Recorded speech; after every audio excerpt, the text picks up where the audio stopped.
Good evening, everybody. Good evening, and welcome to a brand new round of the GP4 OC 2023 season.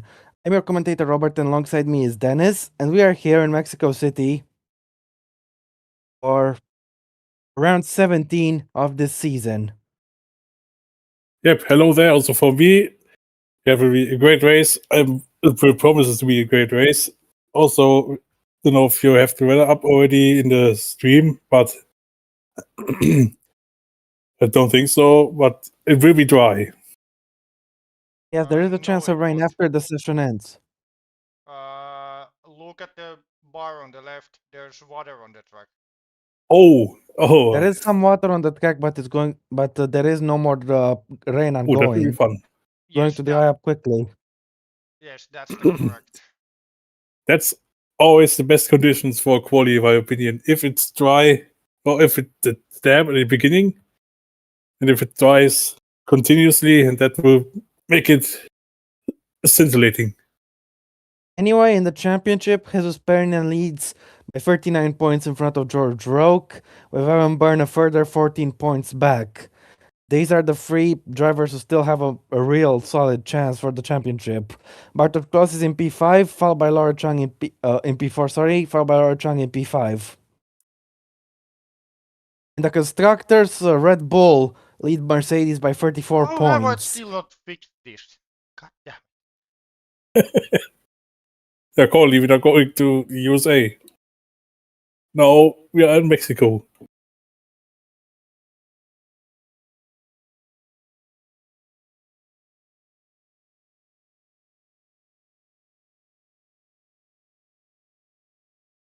I'm going to post it here so we have easier access.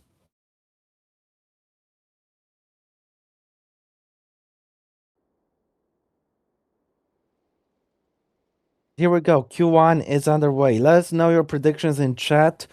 Who do you think is going to get eliminated? I'll start with you, Dennis. Who do you think is going to go out in this session? I think that, of course, now it will be very interesting, of course, with the continuously improving track conditions, but I will stay a bit boring, I would say. Both Aston Martins, both Ferraris, one Williams, and one Toyota. Right, I'm going to say both Aston Martins, both Ferraris, and both Williams. Right. Also, I just remember this is not an ordinary race, it's the 350th GP4C top class race today. A nice round number here.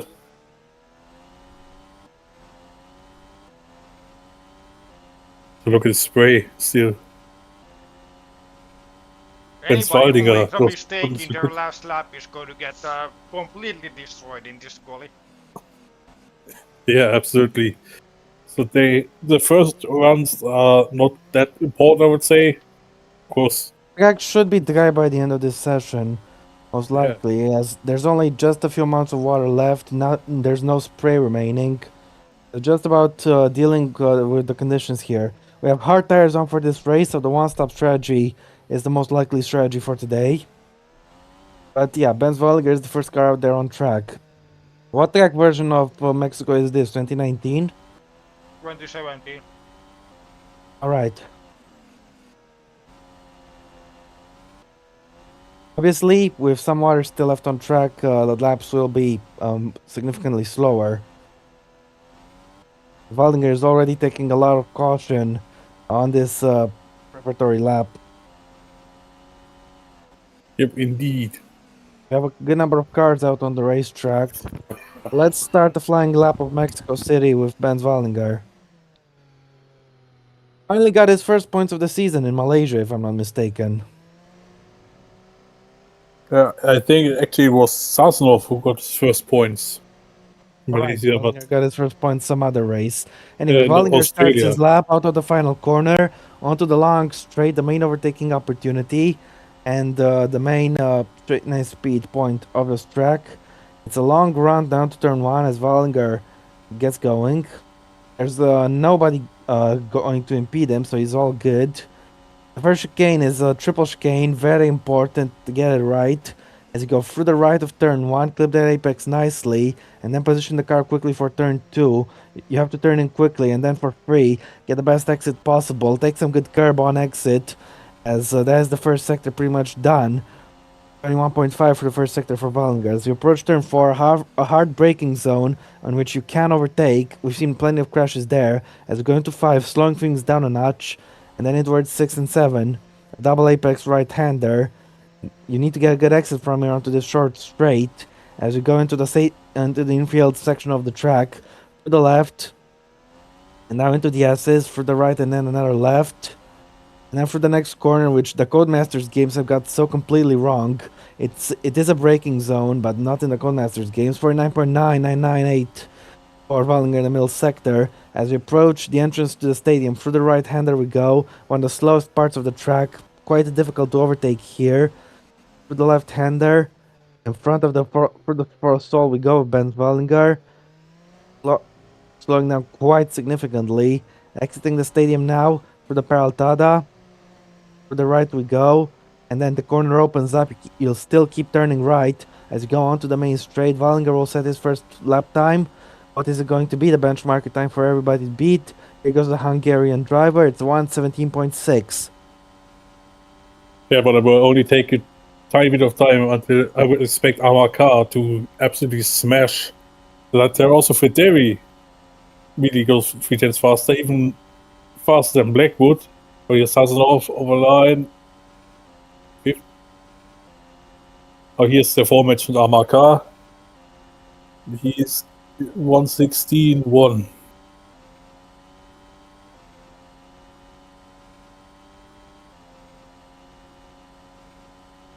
Martin's second. It's expected to be honest. Now here's the Felix Suto completing his first lap. He is in last. Long shot out. So Quark got impeded massively on his lap. He's second to last. No, Sonntag, you're ahead of Byrne.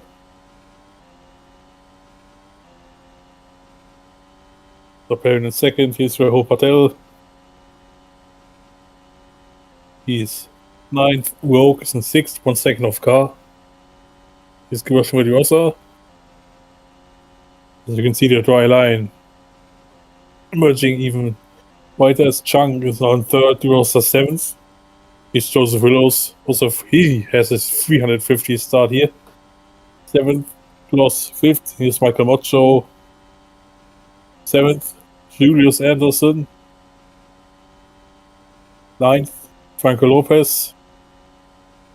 Ninth himself. And Gabriel Gomez. Where's he? Ninth as well.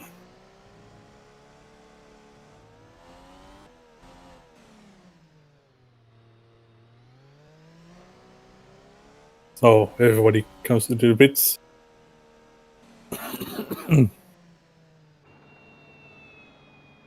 Good. Quite an interesting bump there into the pit entry. Never seen that before, to be honest.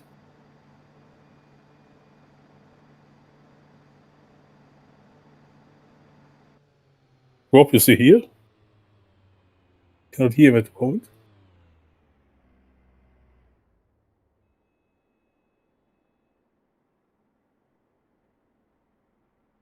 Can you hear me?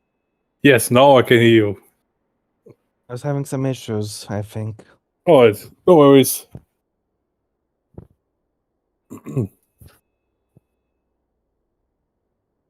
So apologies, my voice sounds a bit off. I'm a bit, not sick, but a tiny bit sick. I think it's, how I say it.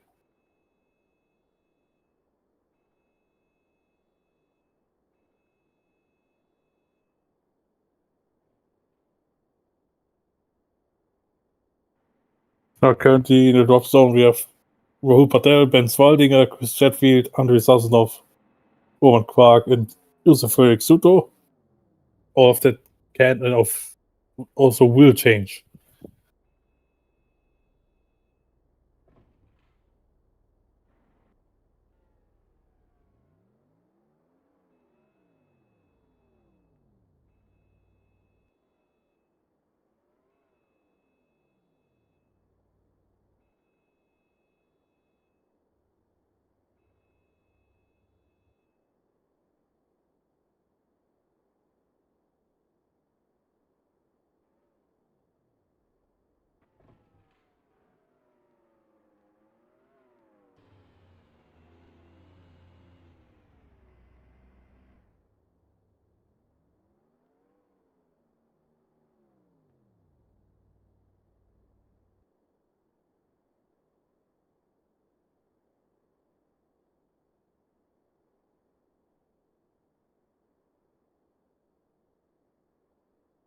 Oh, Lopez is in a bit of a weird spot, I would say.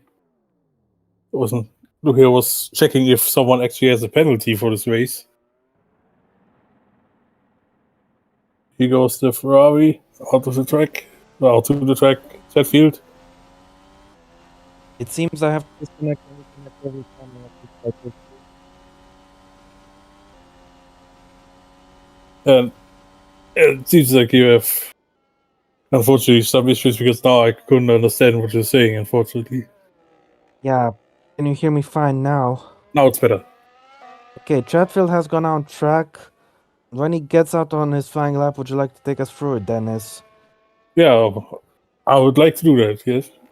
Thank you very much. Chatfield is currently P19 and in the drop zone. He'll be hoping he can improve on that. Yeah, Speaking of also, of Chatfield, course. he is currently 19th in the championship, 7 points, further 7 behind his teammate Federi. And the season's so bad, the horse left pretty much for Ferrari. Yeah, that's the only way you can really think about it. That's an absolutely horrendous season for Ferrari, and as we've seen, next season is about to be even worse from what we've seen with the performance twins. For now, here we go on Sheffield's second lap. Looks like he will avoid traffic.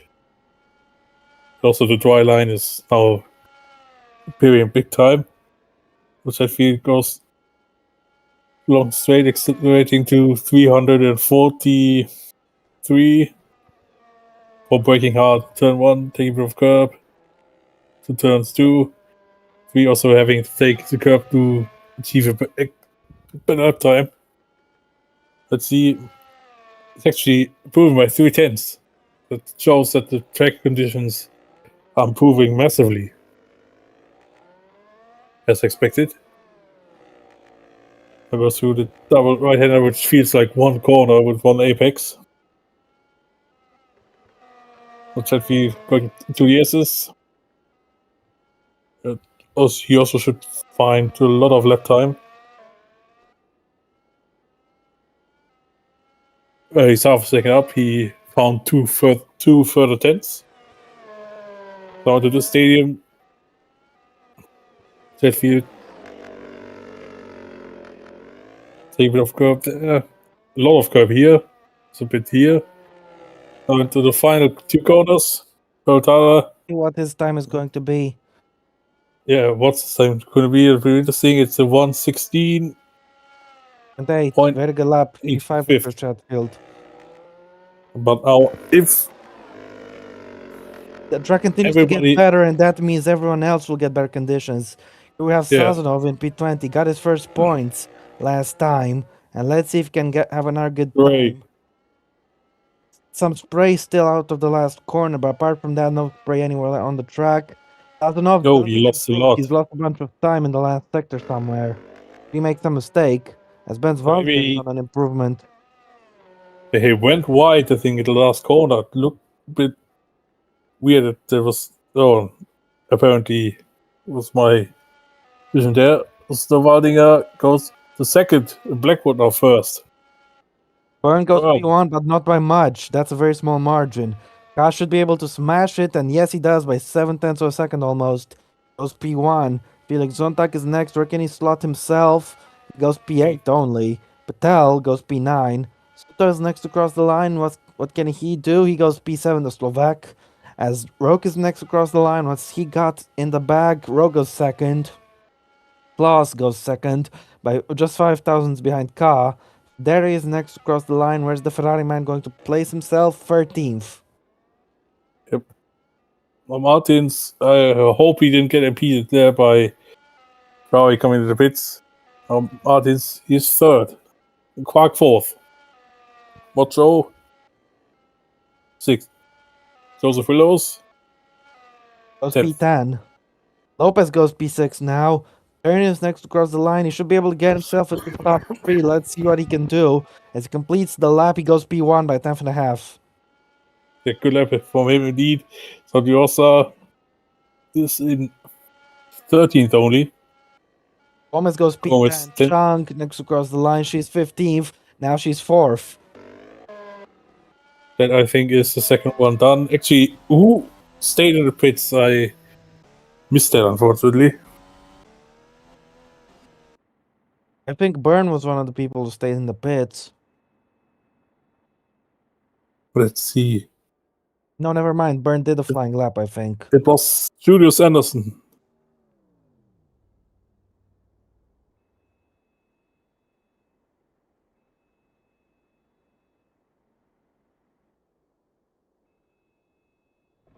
That Julius is now understandably down 21st. But I still don't understand what happened to Sazonov in the final sector. He was up on his personal best, but then he lost a lot in the final sector.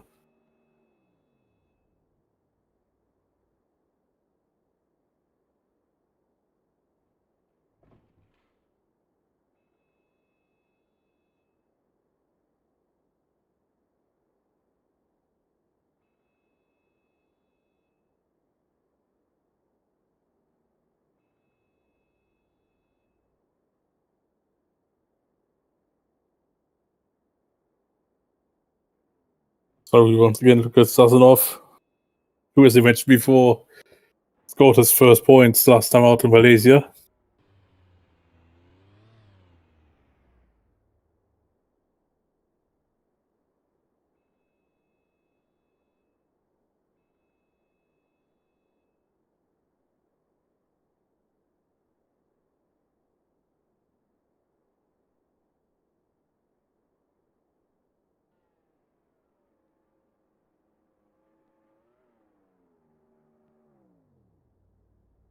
So Lopez gets wheeled back into the garage.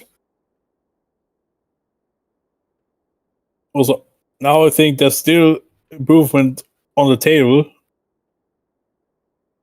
And also, I hope, for the game's sake, that will randomly be one of the guys in front who will not get the next lap in. Now Byrne doesn't track. And he's currently in 10th.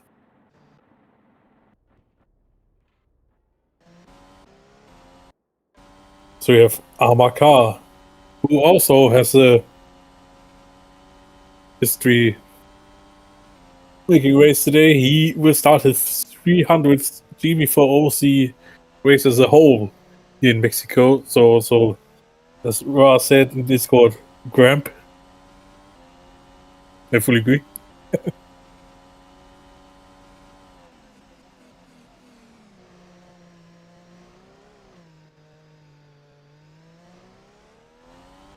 Now here in Sector 2, the track looks completely dry. Here, the central track. But if you get to the S's, Yeah, the track is still- definitely looking better than it did earlier in the session. especially here. Now the wet patches on the outside of the track, they're coming a bit later than before, if you know what I mean.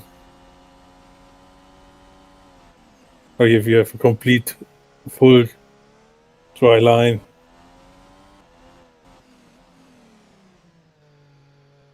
It's still a bit damn on the curb. That will be interesting. See what transpons this lap.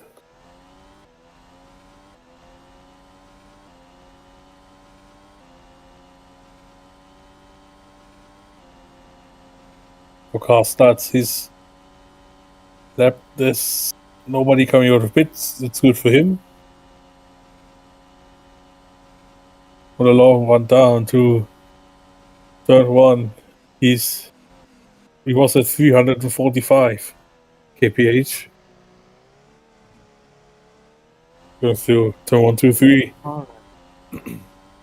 Then on the sector split, and he's 4,500 up, or 45,000 up on Perrin, and 110 up on his personal best.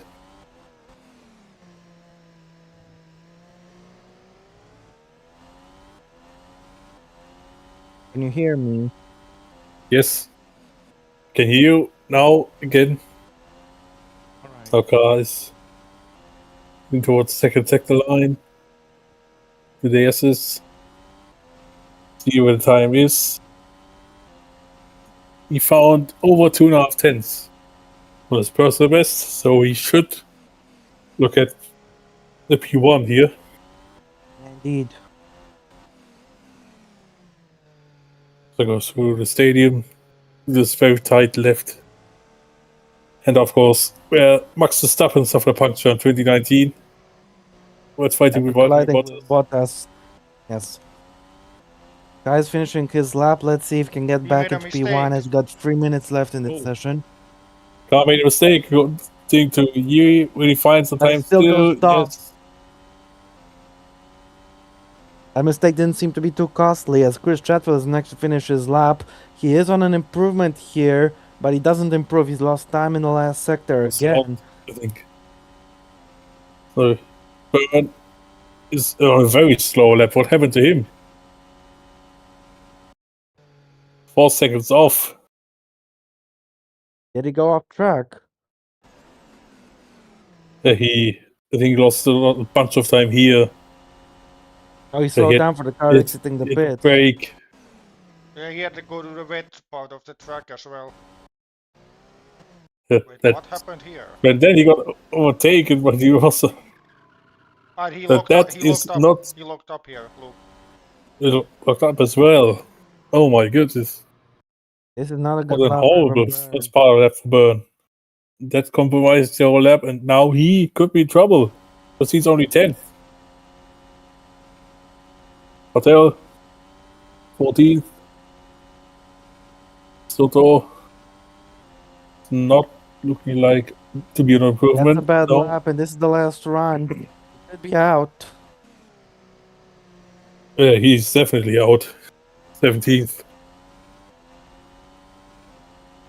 George Rogue, who's an improvement, currently in 7th. He should be safe. And he will be even more safe now. Or not, he lost time. The water's close.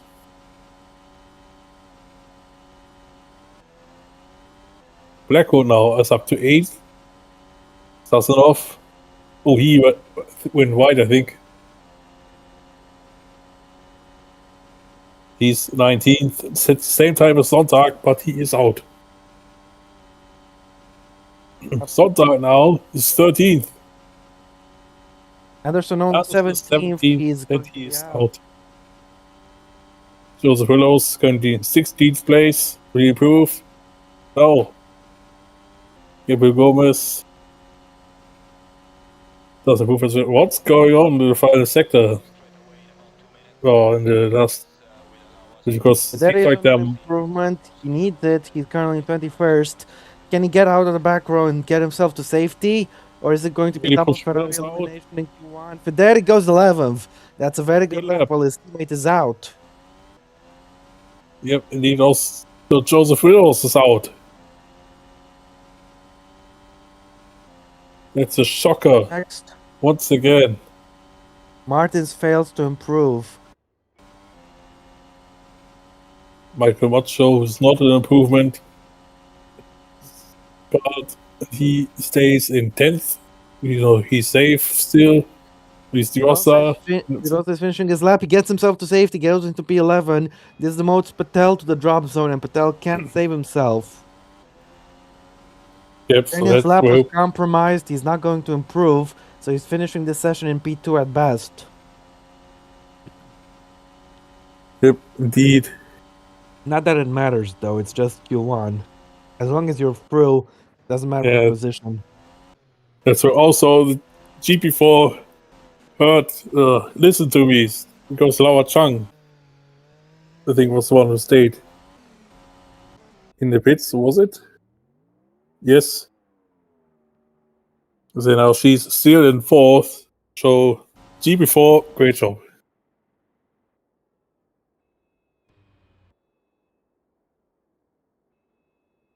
So that's Q1 done. There's not enough time left for anybody to set another lap. So the bottom 6 are Rahul Patel, Joseph Willows, Julius Anderson, Joseph Frederick Soto, Andrei Sazov, and Chris Chatfield.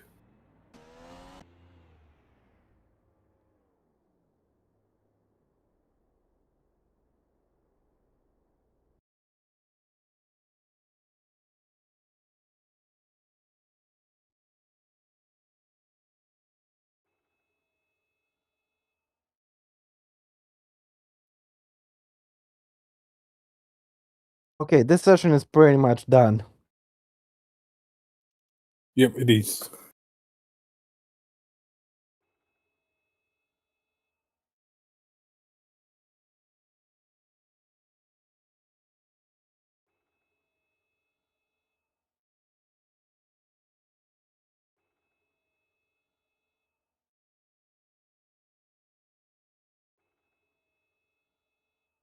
That also means Andrea Federi has won his qualifying battle against Chris Chatfield. Yeah. Now 11-6. Now that time was up. There's Q1 done. Yeah, to be honest, I expected some more chaos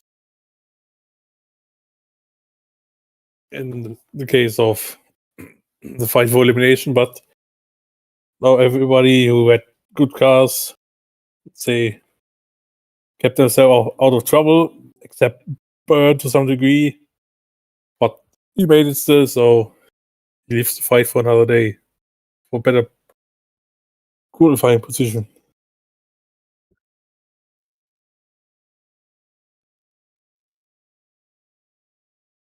Yep, so with that, Q1 is done, and the drivers who are eliminated are Rahul Patel, Joseph Willows, Julius Anderson, Joseph Frederick Soto, Andrei Sazonov, and Chris Chatfield in last. Yep, indeed. Now we wait until Q2. Also, I need to quickly charge the PC, otherwise I will be gone in a minute. All right. It won't take long to make the Q2. Yeah, I think it's much easier to prepare quali instead of the race, I would say. Yeah, it's easier to set up the different goal. I only need to change one number instead of every driver's the file to make them in the right grid spot. Yeah.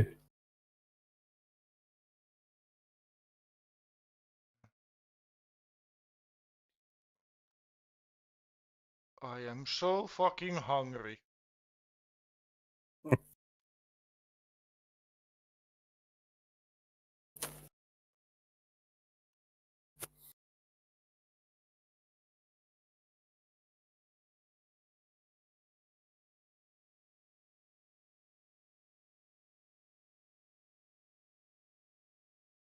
And just as a confirmation, Q2 and Q3 won't have any rain because the forecasted Alright, that's rain good. will be only after the session will end. Right, that's good. So no rain. For the rest of quali, of course, you could still see some rain for the race, as we've seen last season. Also, I think in 21 as well.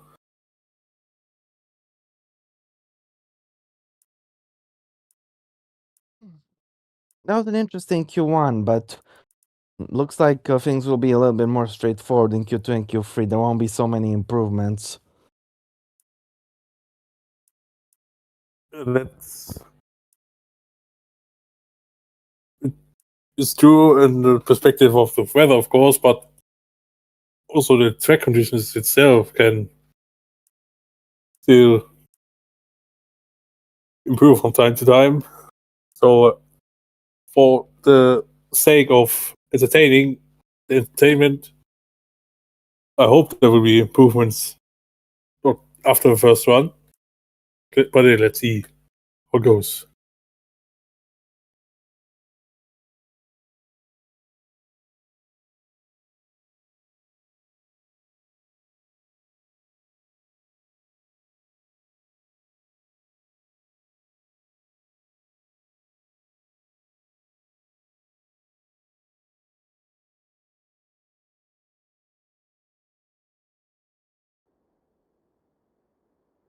Here you go, 15 minutes of Q2. Yep, the session Let's has see. started. Who's going to be the first car out there on the racetrack? See, could be anyone of the 16, but I think I can't say it will be Renault.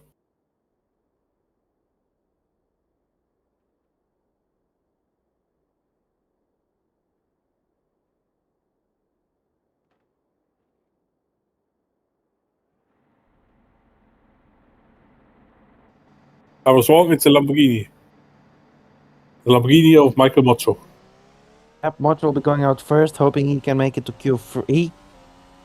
Ihme kun eivät Lamborghinia ostaneet.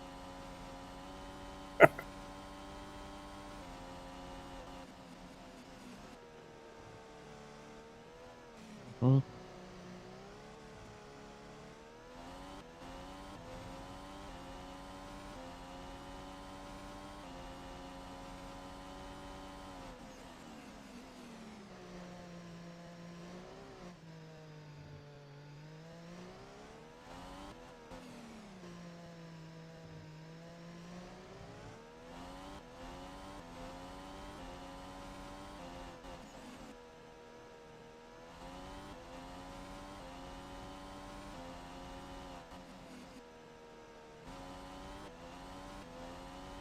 There's still some drivers at the exit of pit lane, but I think there will be no impeding, especially for Macho. Good for him. We can target Q3.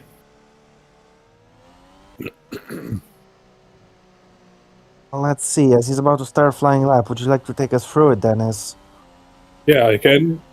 Good lad, so now Macho accelerates the start finish line, goes away to start his lap. He has like 10 to 15 seconds of full throttle. Let's see, 345 kilometers an hour to turn 1. Almost the others go. Taking the curb. I just we wanted to look see at- some of the straight line speeds. Right, so we have a 20.875 in sector 1 for Macho. I think that's a good first sector time. The hash is catching him. Oh dear, so yeah, we can see the house of Laura Chang. It is in the rear mirror. That could impact Chang here, especially in the S's and also in the stadium. See, this goes, so Macho 487, Chang. No, now it's blowing. God damn it, Discord. Motto's about to finish his lap soon. Yep, now going through the stadium. Going to this. Oh, it's a tricky right-hander. We've seen really some incidents in real life Formula 1, especially in practices. Let's see what time Motto is going to set. It is a 1 minute 15.5. Can Chuck Yep. beat it? No, she goes second. Yeah, Lopez will push that's what- across the line. What can he do? Franco Lopez.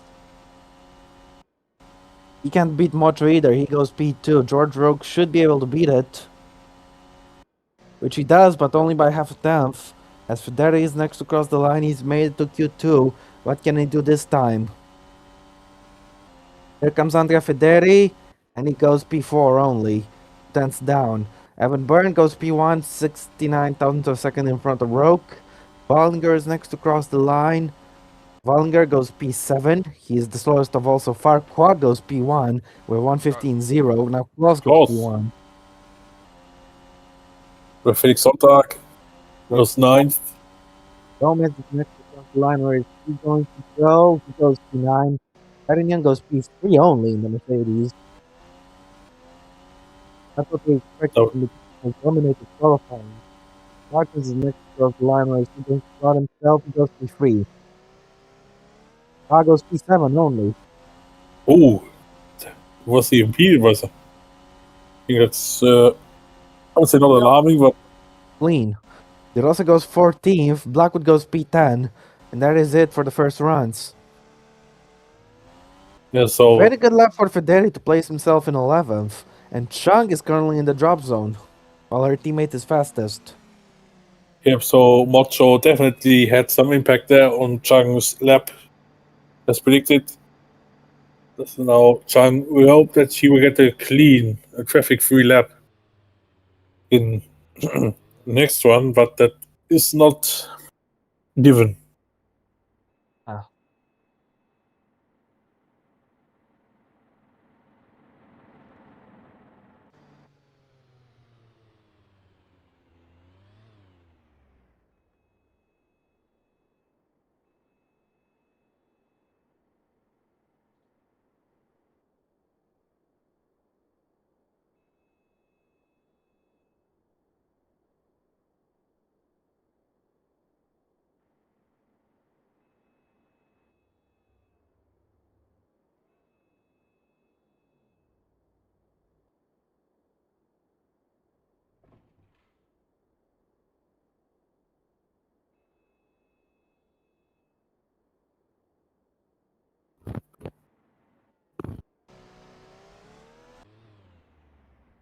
Here comes the rest of the drivers onto the pits.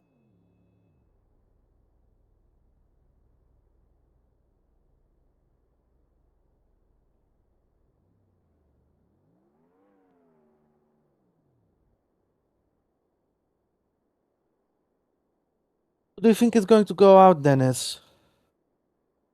Now, of course, we have some indication of who could go out after the first one, but I would still say De Rosa definitely go out, Waldinger, Sonntag.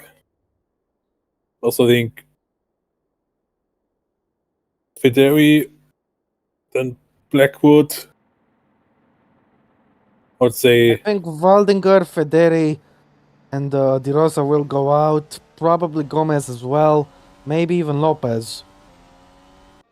I think Chang will definitely not be going out. She has the time to improve out there. that is true indeed.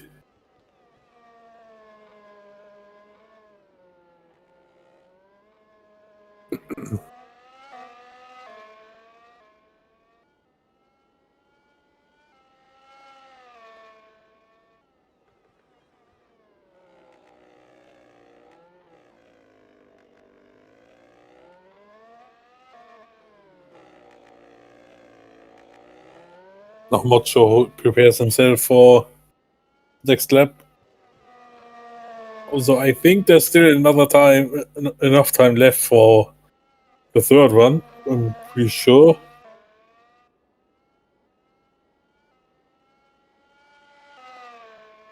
See now what Mocho does in the second attempt in Q2.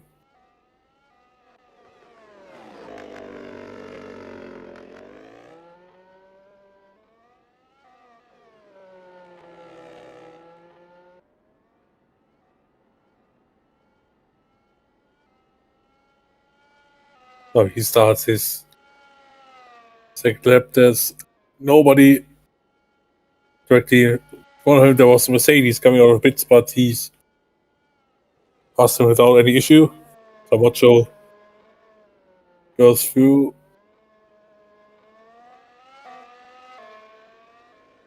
Corners now. First take the line, and he is down by half a tenth. Yep, that's right. But either way, he is in P8, so he should be looking good to move through. But I'm sure he'll want to find some sort of improvement. Let's see, he's taking a very tight line for turn 7. Now through the S's. Turn 6, sorry. Through the S's he goes. Can he find some more time? No, he actually lost a lot.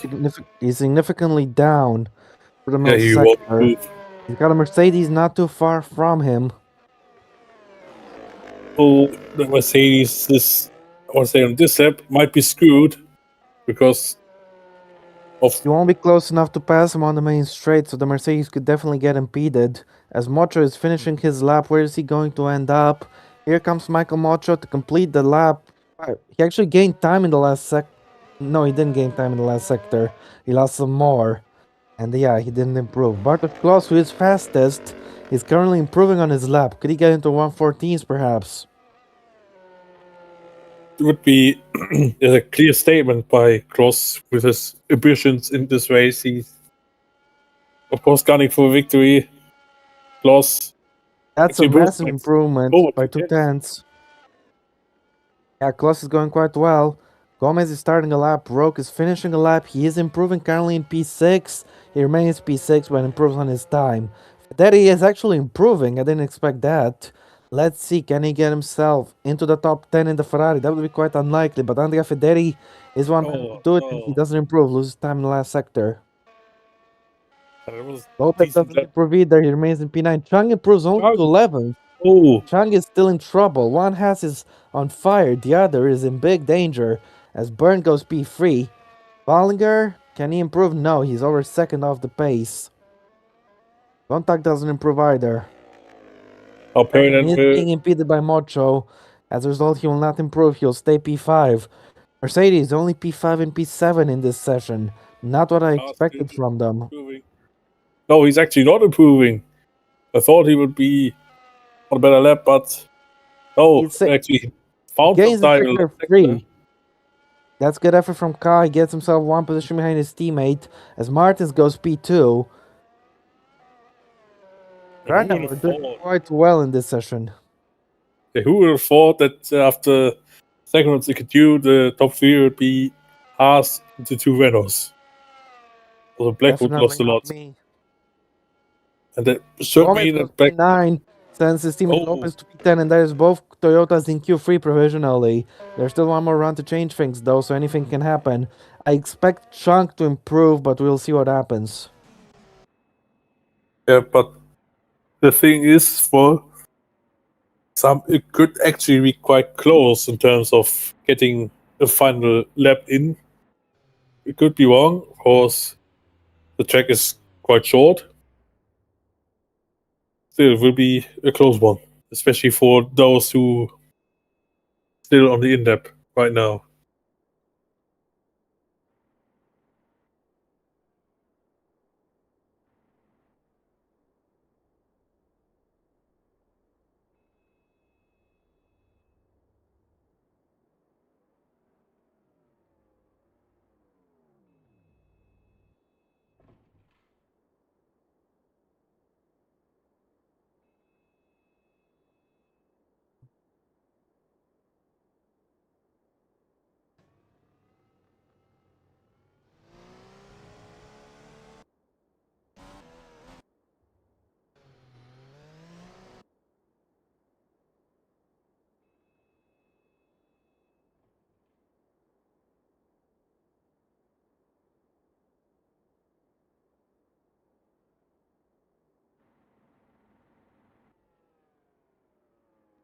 Now everybody is back.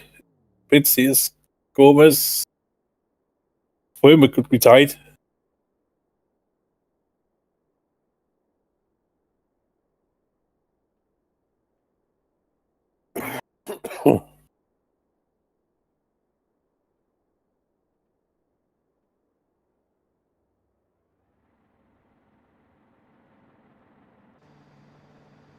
Ocho is now going out on circuit. He will get another lap with ease.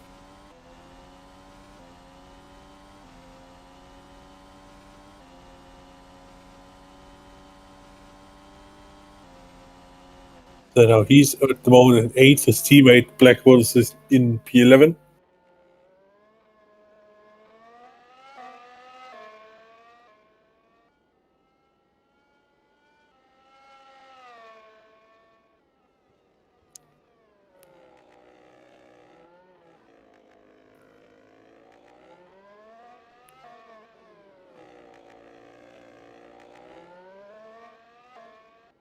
We will go straight away in about 2 minutes. 2 minutes ago, put a few laps in. qualifying, there's still some Anyway, the primes we don't expected in the pits. Martins, Perrin Carr, Gomez, especially Blackwood, still in the pits. Waldinger has gone out. A lot of drivers will get another lap in. What about these 5 are still in the pits?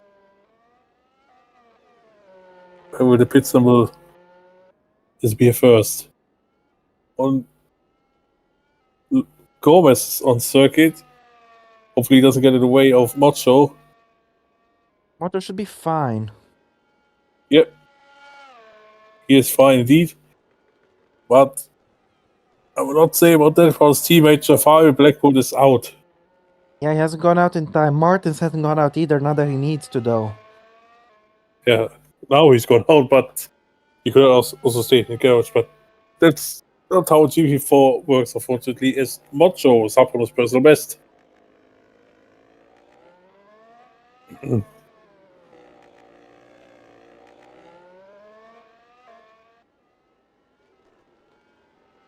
No, Macho approaches the S's. Takes the white line there, but it's a good line. Now he's over 1 into 3/4 of 10. Almost 2 It's a tenths. good improvement for the only Lamborghini going through. Has got 25 seconds left in this session. Let's see if Motor can get anything done and get a decent improvement. Can he gain 1 or 2 places here? Yeah, he could. Also, he should improve, but let's see what he does in the final sector. Over the line he Here goes. comes and Michael he's Macho. fifth. 5th place. Wow, Very great strong lap. effort. Gets himself in front of both Mercedes. Federi is currently in the drop zone. Session is over and he remains there. Federi is out. Evan Byrne is on an improvement. Currently in P4. Can he change that? He remains P4 despite improving. Quag doesn't improve. Roke is on an improvement and remains P8. Klaus doesn't improve this time. Chunk, she needs an improvement and she gets it up to P5, sends Lopez to the drop zone. De Rosa can't improve Lopez. He goes P10, sends his teammate out. Oh dear. Gabriel Gomez do anything to save himself. What about Felix Zontag? Zontag is about to finish his lap. Let's see what the Williams driver has in the bag. Can he get a good improvement here? Zontag crosses the line. He goes 14th. He is out. Wallinger currently down in last. Over 8 tenths behind the next car. Can he get an improvement? He can, but he remains 16th. Gained half second, but still not enough to gain any places. Pernian currently in P7 is improving. Can he challenge the top spots here in Q2? Let's see. The championship leader is about to cross the line. Here goes his Pernian. Goes P5. Gabriel Gomez can get himself back to safety. No, he can't. He's out. And that's the end of Q2. Car cannot find another improvement, so he remains in 8th. But I was about to say it could be quite close for George Roke, but he had made it by, I would say, 1.5 tenths. But yeah, in the end, out are Gomez, Blackwood, Federi, Sonntag, De Rosa, and Waldinger. Yes, and that means only Q3 is left in this qualifying session.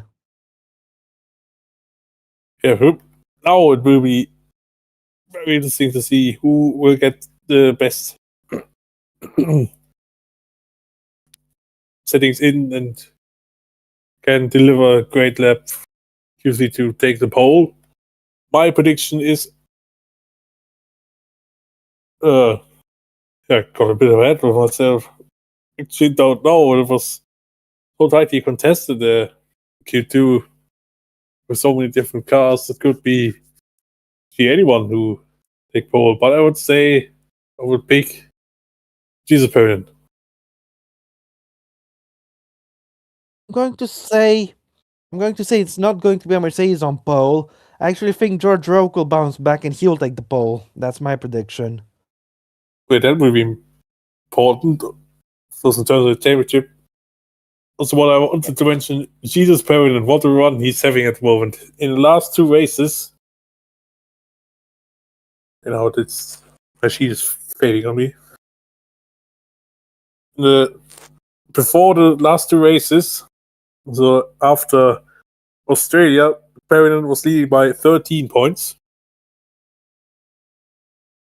But this year we will take a short break. Yes, and then we'll start Q3. Yeah, so now after Australia, Perrin was 13 points out of Roke, 17 out of Byrne. Now he's 39 points out of Roke. So his last 2 races he gained 26 points.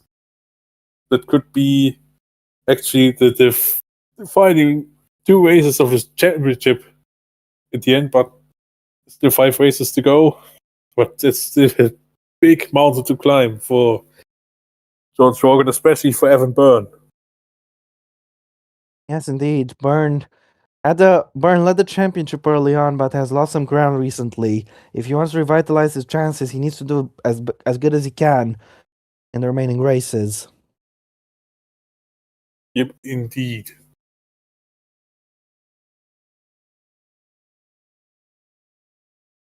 Of course, we only have 5 races left, including today, so it's going to be very important to get the most points you can. As I will take a little break. Be right back. Right? That will be also very interesting.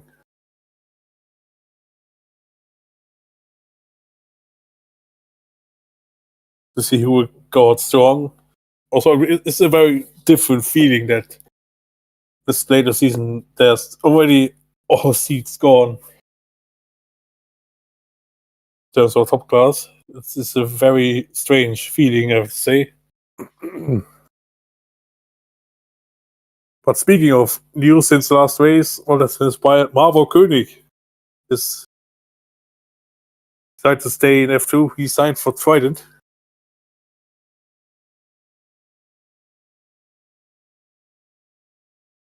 Actually think could be quite a decent move for him. So Automao in Spain for me, it was semi-decent 2019. Of course, I got my first win. That was about it.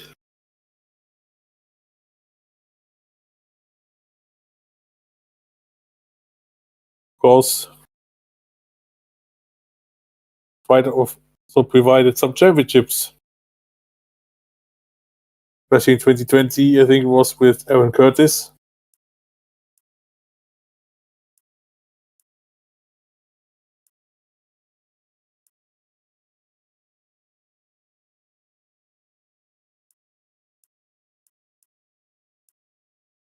Back? Also, Can if you you hear have, me? yes, can hear you very fine indeed.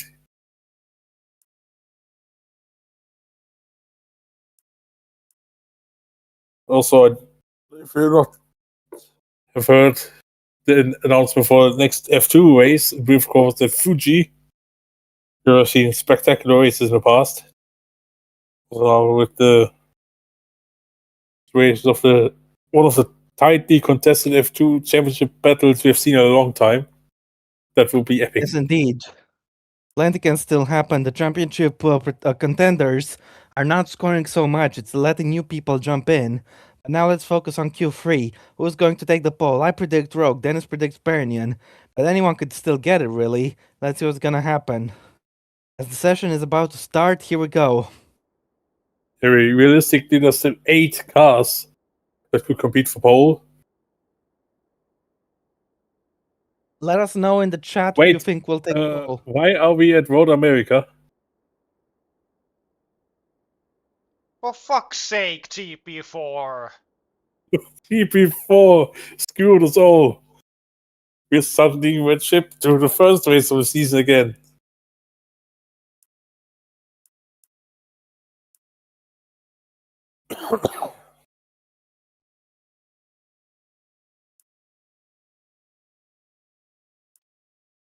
Let's see. Say the same, yes. Thank goodness.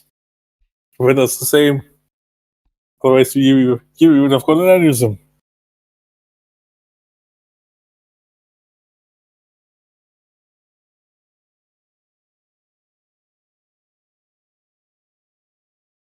As we have touched upon, in F2, the top 11 drivers are covered by 27 points.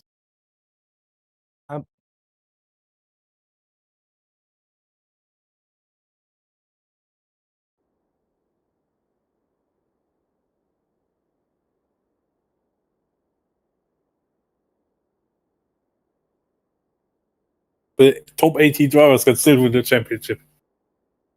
Now we're back in Oh, Mexico. what? How many? 18. Okay. Everyone until Francesco La Rosa can still win the title. But now, enough of that. Now we have a pole position on the line here in Mexico. Yep. He will get out first. Could be Franco Lopez, but someone else getting a job.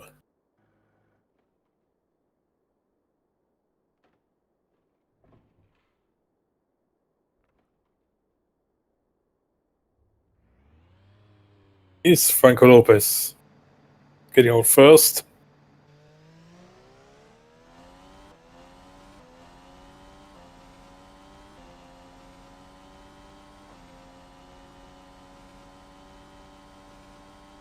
I think he is gone in a minute because we still at the steering.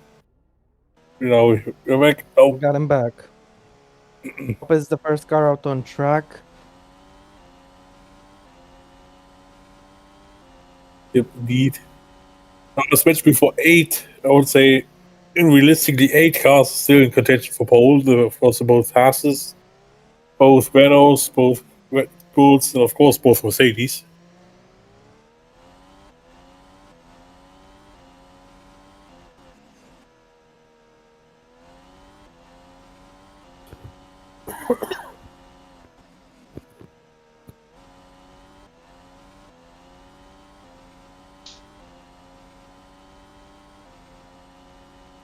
Lopez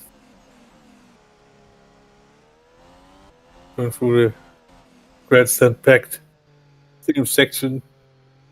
Of course, it's always a spectacle when we get there. Gonna be the Formula One. So Franco Lopez starts his first attempt in Q3. Everybody is already on the lap. So Lopez is on 344 kilometers an hour. Pretty high speeds in Mexico, of course, because there's less because it's a high downforce. It is a high downforce circuit, but also high straight line speed because of the altitude. 20.9 for the first sector for Franco Lopez. Let's go through turn 4, clipping the apex nicely before switching directions for 5. Looked a little bit like he was hugging the apex a little much. Same for 6 here. Sluggish exit could cost him a little bit of time. As going towards 7, can he get best line possible? He's done a good job so far. Cesar Lopez. 9.0 in the middle sector split. And looks like the sector splits are different from real life. As Lopez enters the stadium section in the Forsol. I think the Forsol got name changed recently, right? Well, actually, I have no idea, to be honest. Oh yeah, it's Just called Estadio. It's called Estadio GNP Seguros now. That sounds odd. I would prefer for Solos now. Lopez does upon 16.0. See by how many tenths Kloss can beat it. In the end, it is actually second. Kloss was fastest in Q1 in Q2. He did better than this by a few tenths. I had a little bit of a moment in the last corner. Has that cost him pace? Yes, it has. He's going third. A terrible lap for Sky, and then even worse one for Quag. Martins goes second. Perignon, can he go top? No, he can't. He goes second. Roke goes out to provisional pole. Chang is next to cross the line. Where's she going? She goes P5. Macho goes P4. Very good lap for the Lamborghini. And Seven Byrne goes P6. And as I predicted, Roke is on provisional pole. Well, it's a very professional, but yeah, for our car, that was really an ass lap. And also for Quag, I'm not sure what happened to them, to be honest. Yeah, Quag, I think he's certain cars live after the mistake will be slow, but whatever happened to Quag, that was a shockingly bad lap.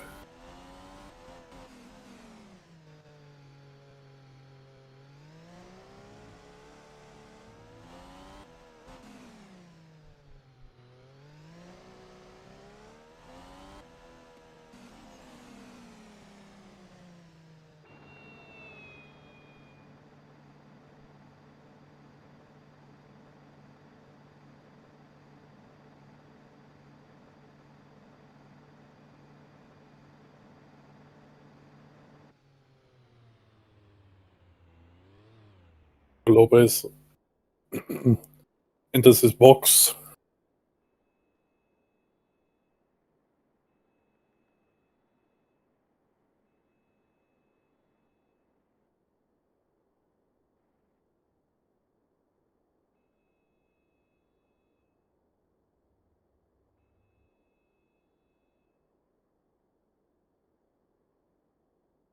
Everybody's back in. 9 minutes 40 to go. So we should see 2-1s from everybody.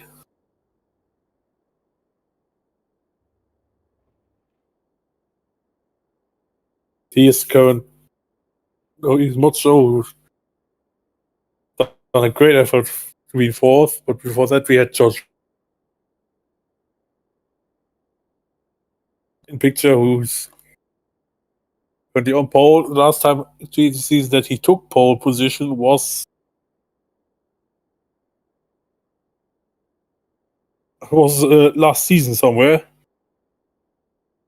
He hasn't took a pole yet so far in 23. The last time actually where he took pole was in Argentina, 22.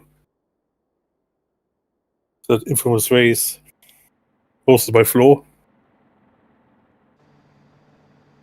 The dramatic championship twist, which in the end only delayed the championship with Franco Lopez, but still made it dramatic, not to say the least.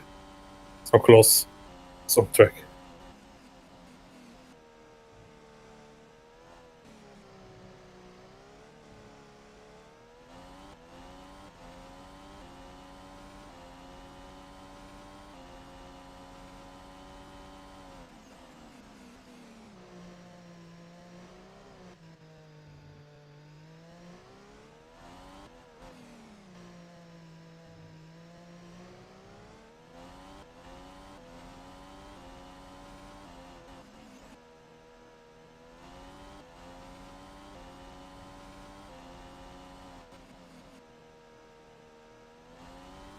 Applause. Going for his second lap. He's currently on the front row, in second place. Only 4 100ths off broke, so still everything's to play for.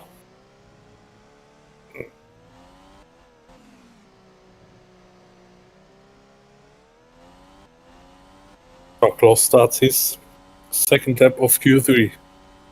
Any challenge for that pole position? Let's see. As he goes on to the main straight, main overtaking opportunity. That was teammate. That was very close. Thankfully, he wasn't held up. But Chunk's next lap could be compromised. There's someone ahead of him. Is that a Mercedes? Yes, it looks like a Mercedes to me. Oh, because actually he's up. Bus has gone purple in Sector 1. This is quite good. And he might be getting some bad wake from the car in front for the twisty sections of the track. Let's see. To turn 6. Didn't take the tightest line, but he's got that apex nicely. I think Klaus can steal provisional pole, but it will be tight. Let's see, for the fast corners we go. Slowing down for the right-hander, then through the left. He's lost time in the middle sector, but he's not far off. He could still improve in the last sector and find something. See if he does. Now go through stadium section.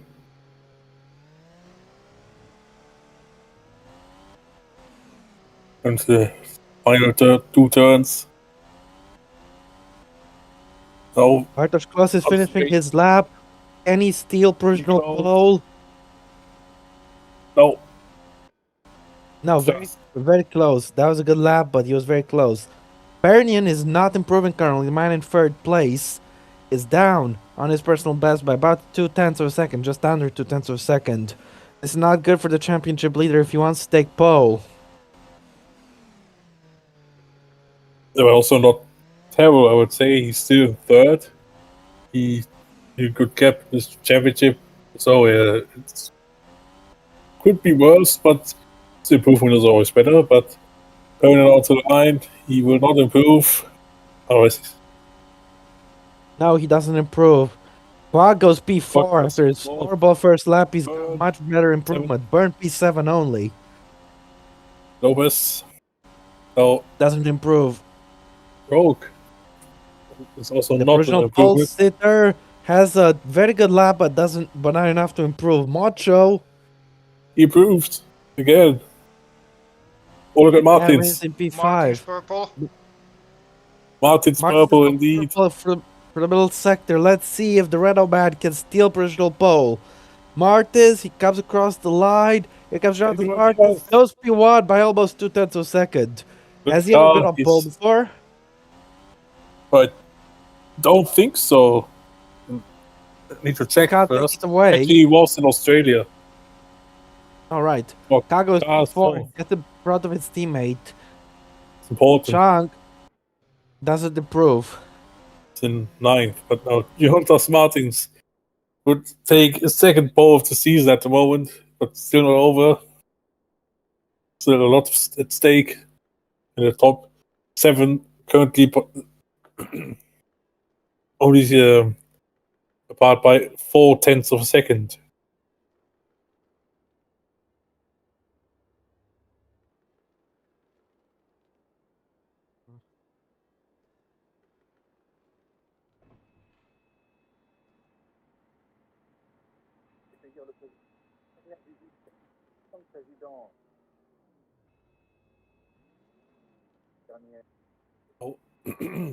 Here comes the most tense moment in Q3 before the final runs.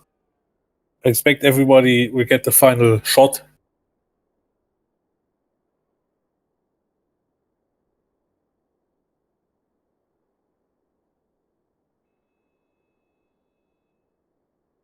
That will be intense.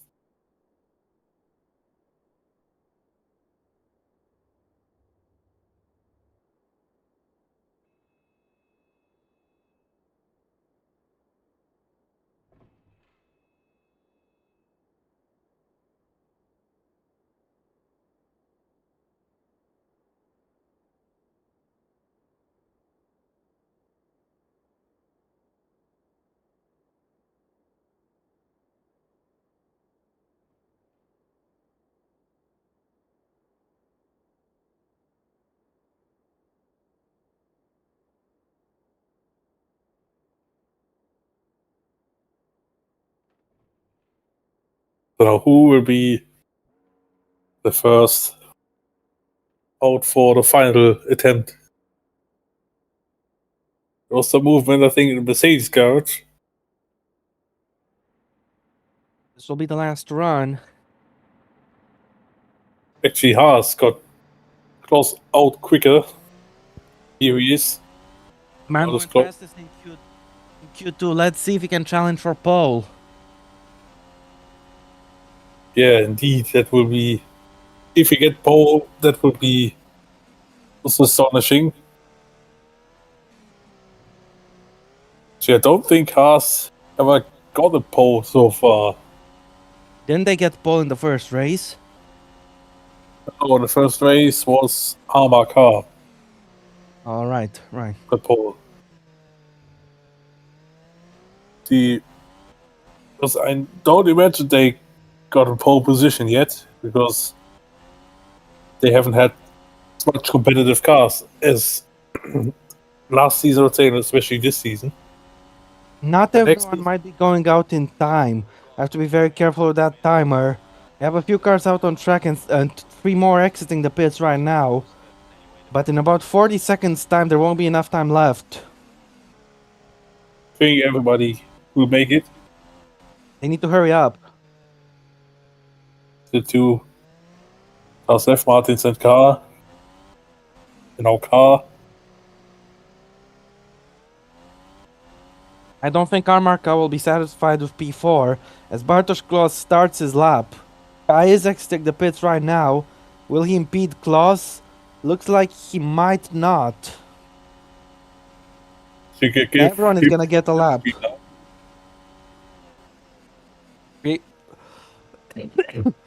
Yeah, this section of corner might be interesting. He got 347 in the first on the main straight. It was definitely some 60 minutes, but he's still down his He's personal best. 300 or 300s down in sector 1. And Now he he needs to gets gain the a lot red. more if he wants to take pole. And now he gets 30th, of course. Yeah, but not by much. That's true. More effective still. Let's see. Here we go for the S's.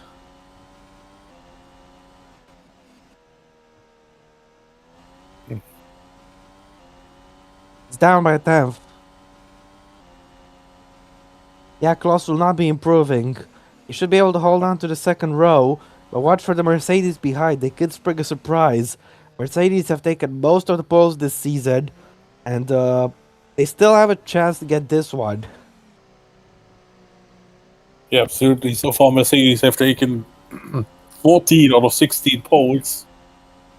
This is astonishing. Klaus is If you finishing compare the them to lap. 21. Doesn't improve. Pernian is on an improvement, and looks like he's gone Against purple. Can this be pole position for Jesus Pernian? Here goes the championship leader, and he puts it on Yes. pole by 900 of a second. Quag is not He- improving. This is not good for Roman Quag. Can he improve as he crosses the line? Here goes Quag. Finishing the lap, no improvement. Lopez will be in P10 comfortably. He doesn't improve. He's a burn. He's not He is on a on an pole lap, but improvement an though. improvement. He needs points. Here comes Byrne across the line. Here goes the Irishman. He doesn't improve, loses time and has 3. Roke is on an improvement. Can he get back on the front row? Let's see. What can the Briton do? He's about to finish this lap in this session. Here comes George Roke. What's he got in the bag? P3 still, despite an improvement. Chuck is also improving. Here she 8. goes P8, knocks Byrne down to 9th. Mocho is not improving, but this will be a great qualifying for the young Portuguese driver. Actually, how young is he now? Impossible to say. Did you say young too much? Oh, yes, it's 2009. I would not consider him young. So he's our car. True. The old Portuguese driver then. Fifth. I told you not to count out the Mercedes. Car will be the last driver to do a lap, and he gets onto P4. Out of That's the end of the session. So your prediction took pole after all. Even though it looks like Roke and Martins could have held on to pole initially, it has Perrin who claims another pole position. Indeed. So Paradin is on pole. As I predicted, as you said, it will be a fascinating race over 71 laps with the hard tires. There could be, so there's still a rain risk. Let's see. So the grid is without. Who will take the 71 laps the quickest. Also, I would say it's a disaster for Evan Byrne. He's only 9. So if he doesn't pull out the big bags in the race, he could wave his championship aspirations goodbye again.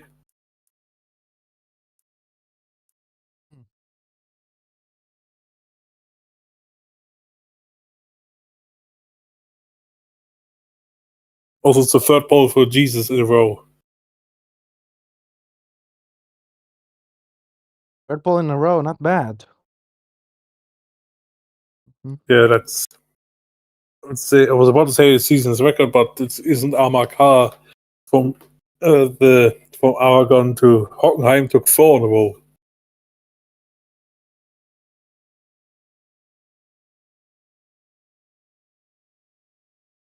I will take a break for a moment. We'll All right. be back in a minute. Yeah.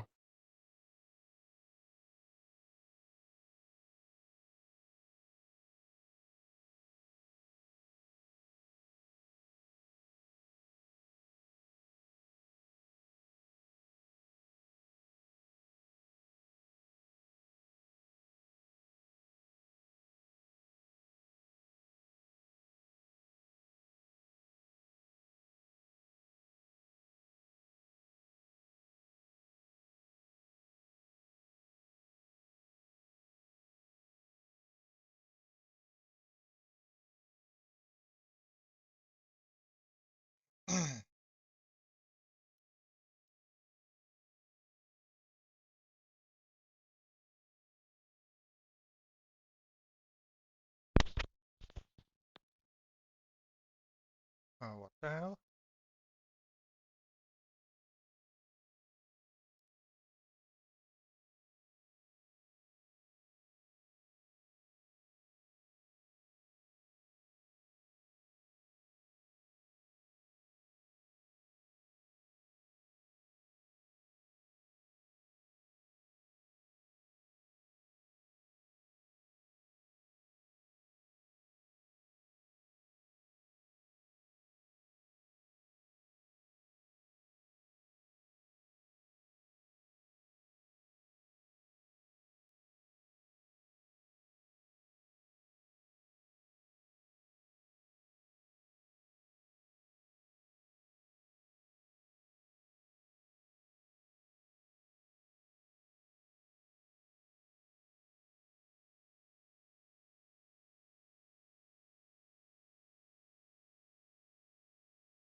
I have returned to my chair.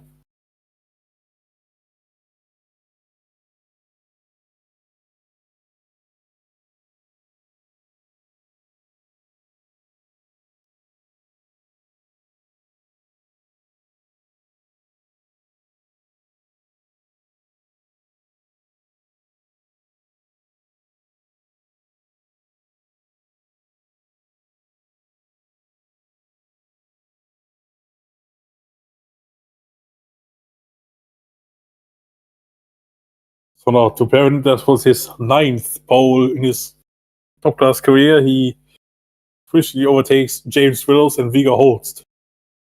In terms of poles, he's now 13. That's that.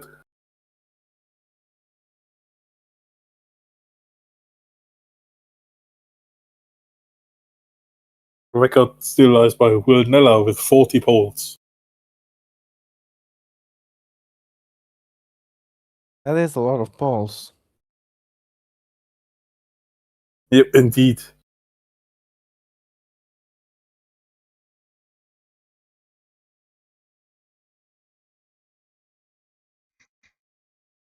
Was the last time Nella took a pole was actually here in Mexico in 2017. That's Hmm.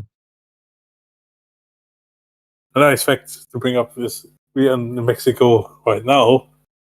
6 seasons ago, Nella took his last pole in his top class career.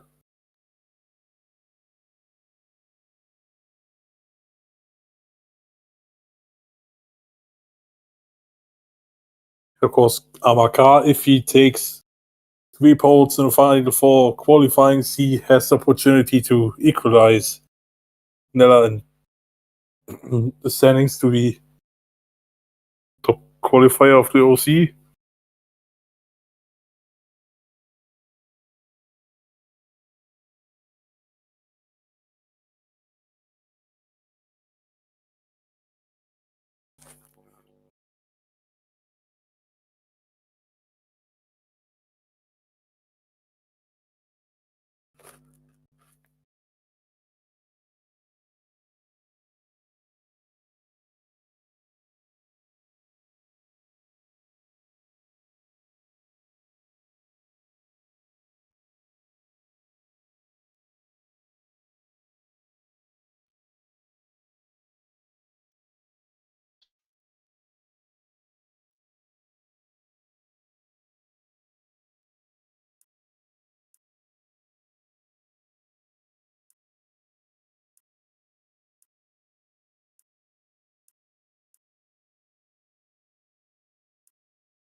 Of course, we have a long run down to turn 1 in Mexico. We've seen many crashes there at race starts and on other parts during races. It should be entertaining. Yeah. The last season, of course, when Evan Burnham took damage. Also 2015, we had a huge incident by Rowan Quark and Williams. Also at the back, further incidents. I think it was Bartos Cross. Yeah, but here we now are at the grid.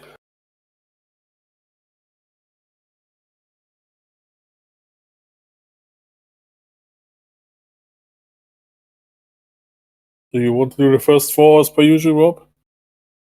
Let's go for it. Hold on, just need to turn on my stream. Here we go.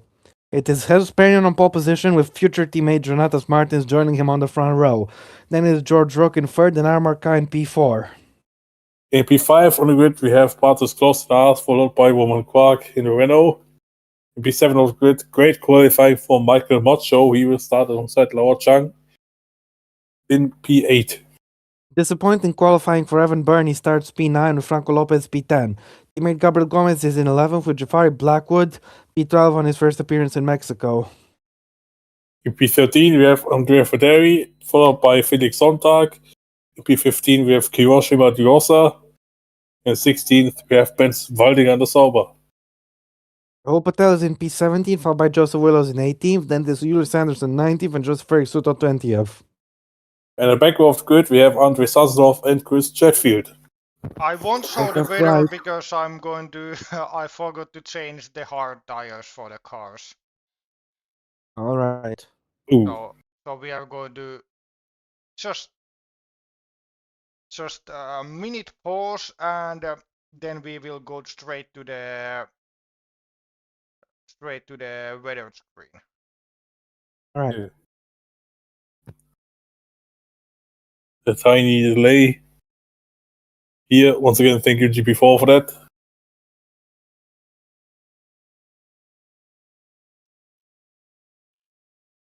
Also, whoever said that 570 is not real time, you'll be sent to Gulag.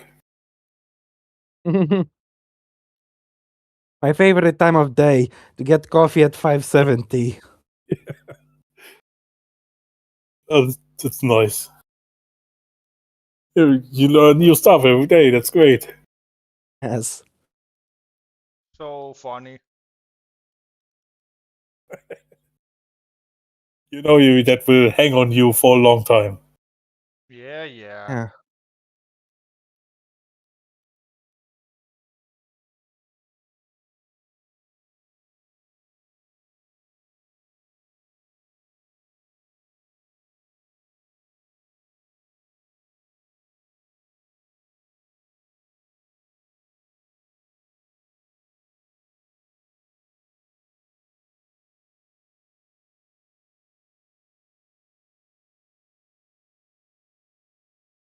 Mm. Perkele.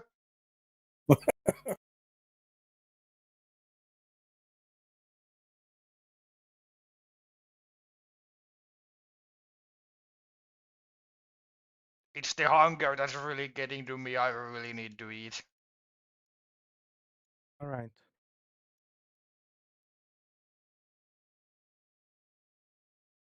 Probably after the race calms down after first few laps, I'll sneak in and go get some food from my fridge. All right.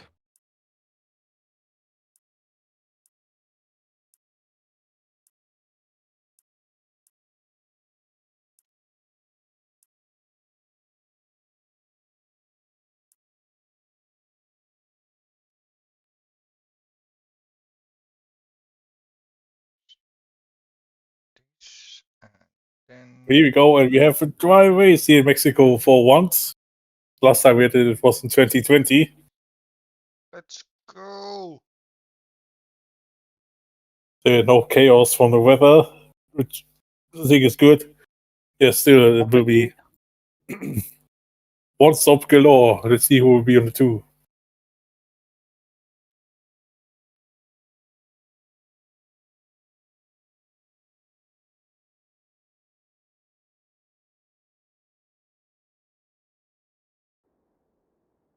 Here we are on the grid. Apparently there's some clear one stop. What turn on Martin, turn one? two. This is going to be very important. You can't pass at at turn one on this track. It'll be very important. This start will be key, as the one stop will be the favorite strategy today. We're waiting for the lights to go out, and this race, the Mexican Grand Prix, is go. Good launch from Roman Quag, but I think Perrin should be able to hold on to the lead at the start. Kai has already gone past Roke, and it looks And like Martin Quag is taking the lead. Quag is leading this race sorry, Martins is leading this race, not Quag. Why did I mix them up? Martins is leading this race. Here we have an attack. Oh, There's big oh my contact. god, wow. There's big contact. Burn Huge has damage. crash. Martins has rolled Oh around. my Big god, crash. no, more He's chaos. taking out That's Burn. Debris up ahead. It was in turn Oh 10. my Burn is out of the goodness. race. Big chaos, and the championship leader goes from pole to last. Are you kidding me? Martins. Martins can continue. What the fuck He's done is it Without better this? from damage. 2013. Puncture, just be careful of debris up ahead. Martins continues Oh my without damage, god. but Evan Byrne is out of the race and Pernian has big damage. So this will be a Wow. recovery That's drive for the championship leader, and the First god of said for all, George Rogue. Rogue. Yes, but we need to take a look at the replay, sorry.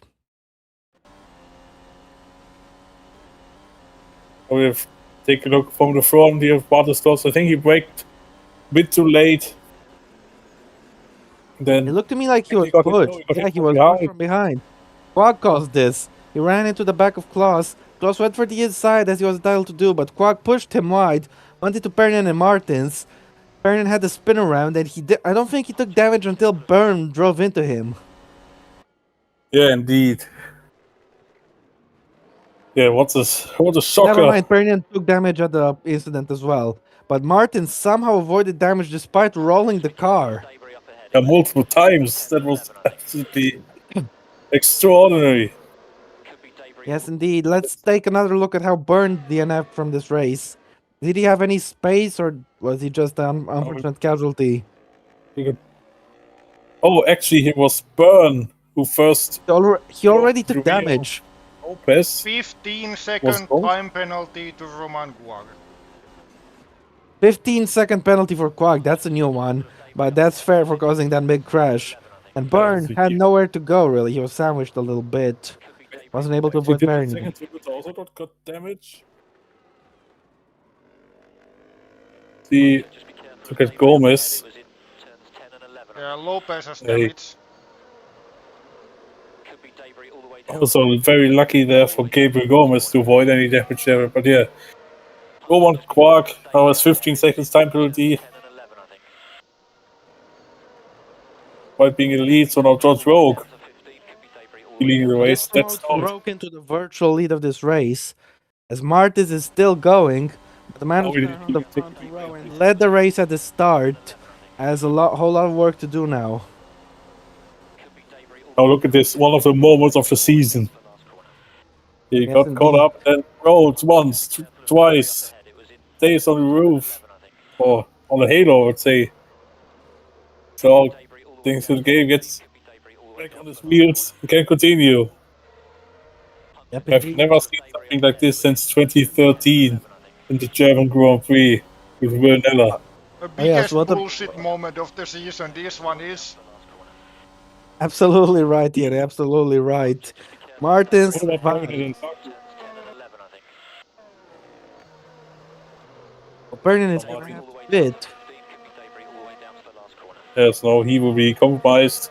He will, of course, regain Debris up ahead, it was in some turns 10 and 11, I think. time because of the pace of the car. Could be debris Klaus is out for no fault of his own. He just got punted from behind. And what looked like the chance to have a strong race turns to nothing in the end.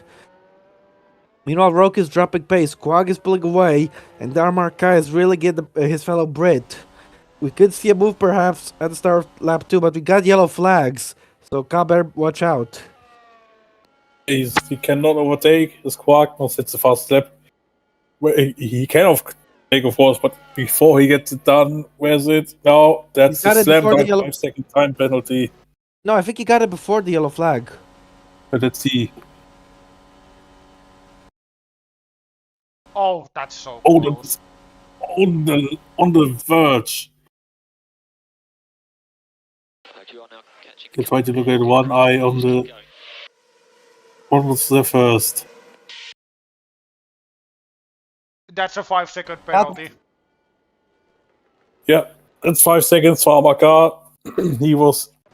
So the Oh. top two in this race have penalties already. Yeah, indeed. Oh, that opens the door for George Did Rowe. Patel overtake Suto illegally as well? Let's see. Yes. Yep. 5 seconds to Patel as well. Somebody needs to keep track of this, I'll forget them. I will put them in YouTube chat.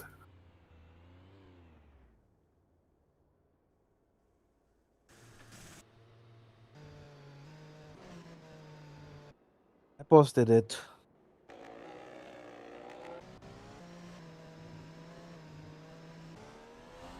Montre is in P5 as a result of the opening lap chaos, and George Oak's pace appears to be bad. Laura Chung is next to target him, and this is gonna pull Laura Chung into the virtual lead of the race with the penalties for the top two. Yellow flags are gone in the meantime. We're free to race. Maybe they should have waited for one lap with the overtakes, but it is what it is. Nothing to be solved. I has already pulled 1 second gap on George Roque, and he's attacking Roman Quag. Soon. Yep. Indeed. Look at the fuel load from Owen Quark. That's the gap. He's going for a big overcut on the rest. Quag has the fastest lap before Kai immediately takes it away. Kai's nowhere in this championship. A win could sure do him nicely. As Chunk goes for the move on George Rogue down the inside, Rogue closes the door. The two Lamborghinis are into combat as well. They have collided. Lamborghinis have collided. Mocho is out of the race. Another Blackwood huge is crash. still in, but with damage. Big wreck for the two Lamborghinis, and they have broken rule 1. Oh, Never hit rule your 1. teammate. Rule number 1, Lamborghini never hit your teammate. There will be huge discussions. Oh, look at him. If he gets right over the curb, yeah, Blackwood continues, but this race is finished. Yes, indeed. That should be. There is another position for Jesus Marian. Overtook Oak, meanwhile. Yellow flags are back at turn 1 as we've missed the overtake on Rogue. Let's see the crash again. So Blackwood made the move. Close the door. Understeer for Blackwood, look. Over the curve, understeer. I would say. This one is a racing incident. Yeah, I also want to say the same racing incident. Yeah, no one predominantly to blame. Say no penalty, but I would say the damage, especially the retirement from Motso, is the penalty. Also, look at Anderson. This is quite horrible for Lamborghini in their quest to pass Toyota. Let's see the overtake. Oh, he got hit from behind by Chang. Bump and run. Chang takes place. Chang is up at the third place, and with the time penalties for front 2, Chang is leading this race temporarily. Yep, indeed. Speaking of the front 2, Armarka has caught up to Roman Quag, and I'm sure he doesn't want to earn himself another 5-second time penalty. Oh, if he does that, he will be the window licker of the early part of the race, quite clearly. I think there are a whole lot of other people who we could call the window licker of this race. Come on, still at 3. Let's see. Guys, going for it. Can he get it done before the yellow flags? Yeah, he got before he's the done, yellows. he's done it. Car leads. There's been a crash. Blackwood has crashed out. It's a puncture. Now he's out. Actually, did he get a problem? He's taken out. First, he took out his teammate. Then he got a puncture. Oh my goodness! So maybe there was debris. He didn't even have. Wait, there's a shadow of a front wing, but he doesn't have the front wing. What is this? Yeah, you can see the shadow. I think that's standard, I think. Yeah, that's the retirement for Jafari Blackwood, so both Lamborghinis out of this race. And this is godsend for Toyota. Yeah, Toyota, who definitely, even though if Lopez is 19th, but Gabriel Gomez might have. Martins is making a move on Willows in the yellow flag zone. 5-second time penalty for Martins. Yes. Yes. 5 seconds to Martins. Confirmed.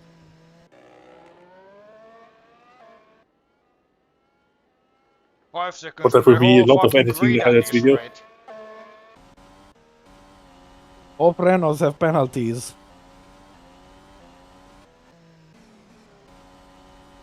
Yep. Indeed. Ernie is in 16th at the moment. I'm not making the joke. Valdiger is in P6 in the meantime. Oh. He really has gained a lot. Yeah, if you keep out of trouble there, you will be fine.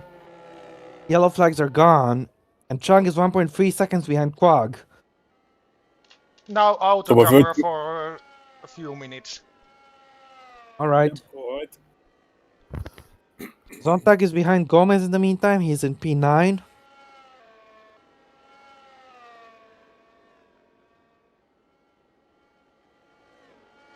Race is cooling down just a little bit.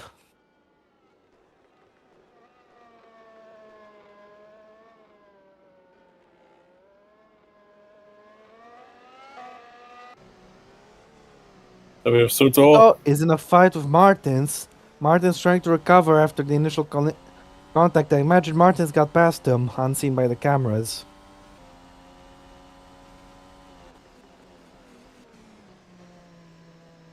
Indeed. Okay, you're using the curves correctly now. Chung is catching up to Quag in the meantime. She's just 9/10 down. Roke is 2.6 seconds behind Chung. Meanwhile, Perrin passed Sazon off. Because Sazonov, I think, had it off. Ernan is up to 15th. What a chaotic start to this race. Can I just mention Andrea Federi is in 5th place at the moment? Oh, wow. So that's... I was about to say, if you get out of trouble, unless you're Amaka or won't crack with the penalties, you're Ali is by 2 seconds at the much in moment. front. You know, have Rahul Patel, who unfortunately has a 5-second penalty for overtaking on the yellow flags. Yes, indeed. The next car in front of him is Hiroshima De Rosa. Yep, indeed.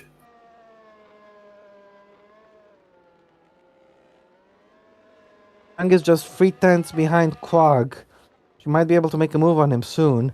Weilinger is keeping pace with Federi, and Federi is just 1.5 seconds behind Roke. Roke really struggling in the initial part of this race. Yep.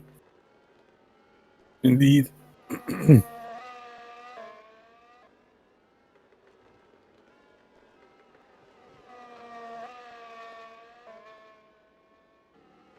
Chung is trying to make a move on Quag, but she doesn't go for it into the stadium section. And now she should have a clear run, I would say, on the main straight. Now, of course, with the barricade of yellow flags gone. It looks like Kai is half a second lap faster than Quag. Chung goes for the move now. It's a long straight. Should be able to pass him easily. Here she goes as we're on to lap 7. Chung goes down the inside. Quag puts up no resistance. He knew he had nothing he could do. Laura Chung is up to 2nd place. She was ahead of him anyway because of the penalties. But she's officially got track position now. Yep, that is true indeed. Chung is still in the lead because Ka has that 5-second penalty looming over him. You know, Gabriel Gomez is holding up Felix Zontag here. We have a big train of cars. We're also not joining the train is Jonatas Martins. Cheers. Oh, there's a crash. Big contact. Oh, Martins is running to Patel, back of Patel, Martins. who's hit De Rosa. Oh dear, they was stuck. Oh, I think he's out anyways. Oh, is he? He has escaped.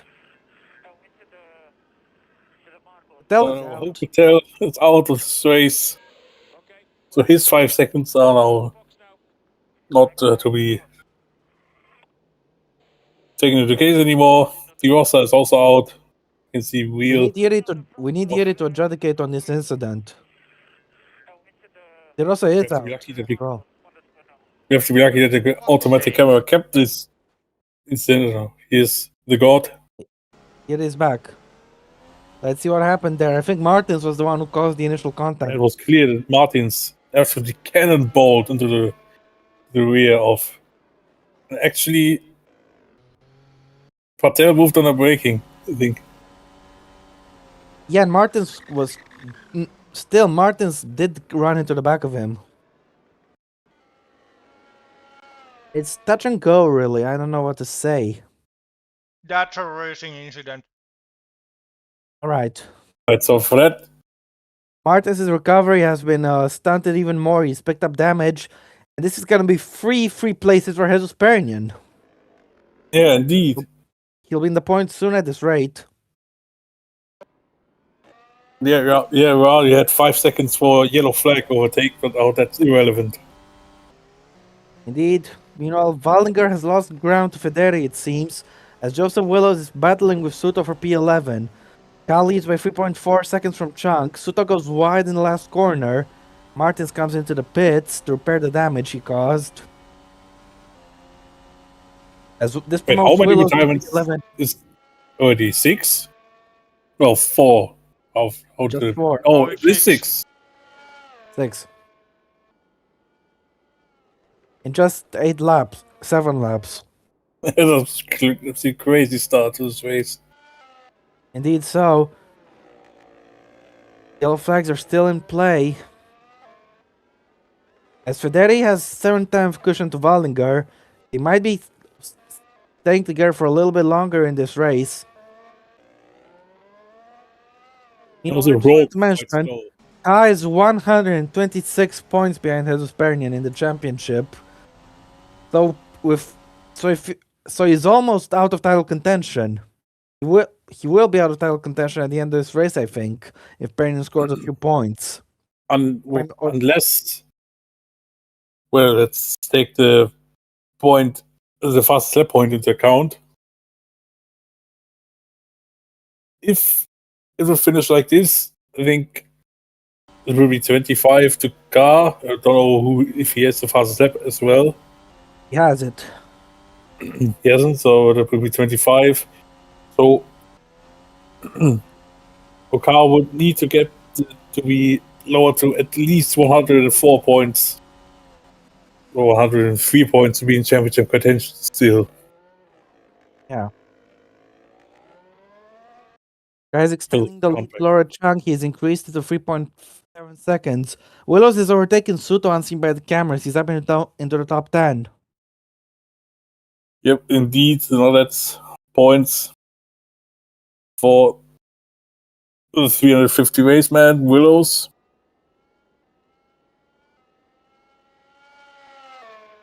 Look at 3.7 the gap.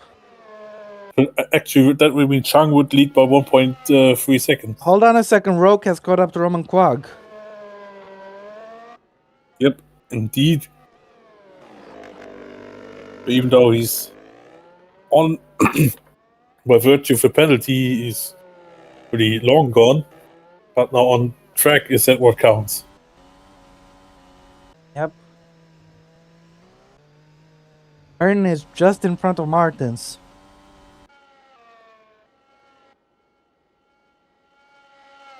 7/10 the gap between Quag and Roke in the battle for third. If we ignore Quag's 15-second time penalty, I'm sure Roke wants to get that position down on track anyway.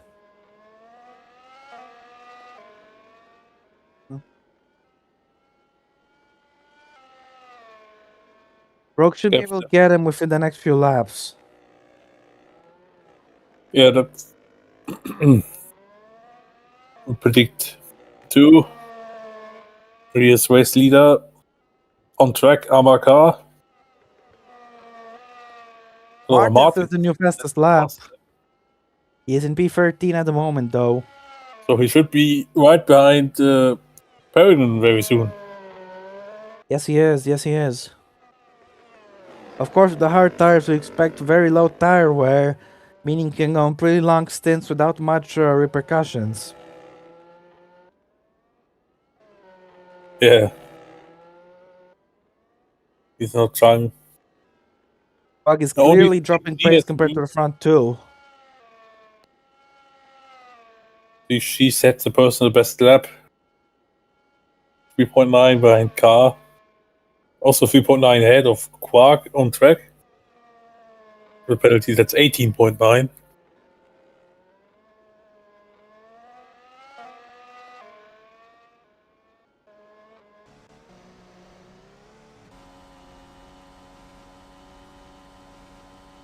Sontag is close to the back of Gabriel Gomez, but he's not going for a move. Apparently both Williams are in the points. Yeah, Gomez was going quite defensively there very early on, despite Sontag being still a bit behind. It's very interesting. Pernian is 16 seconds behind just Felix Soto. Let's keep an eye on that gap. He should be able to close it down. So he will be in the points soon enough.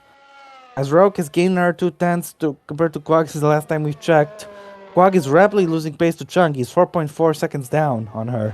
Chung is 4 seconds down on Ka, so Ka is the fastest out of the top 5. And speaking of that top 5, Andrea Federi is in it, though I'm sure Ben Waldinger wants to shake him away from it.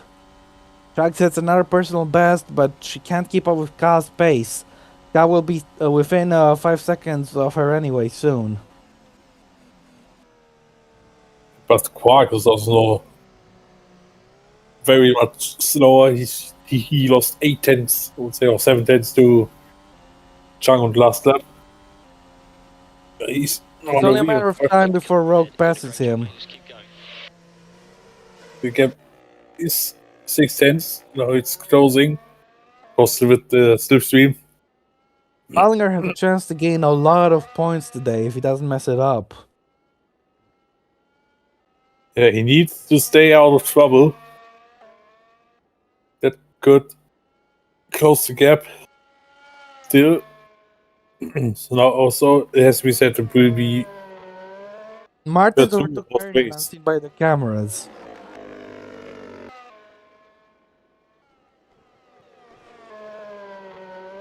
it. Rogue is close to the back of Quag, but still not making the move.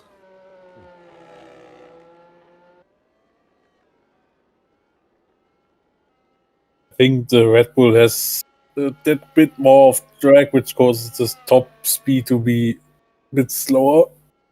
It's Yeah, not look at about Paul. that. He's got some pretty bad exits from the corners. But that's true. Look at Chang. Kai's about 10 for 2 faster per lap than Lord Chang. It's not much, but he is building that gap steadily.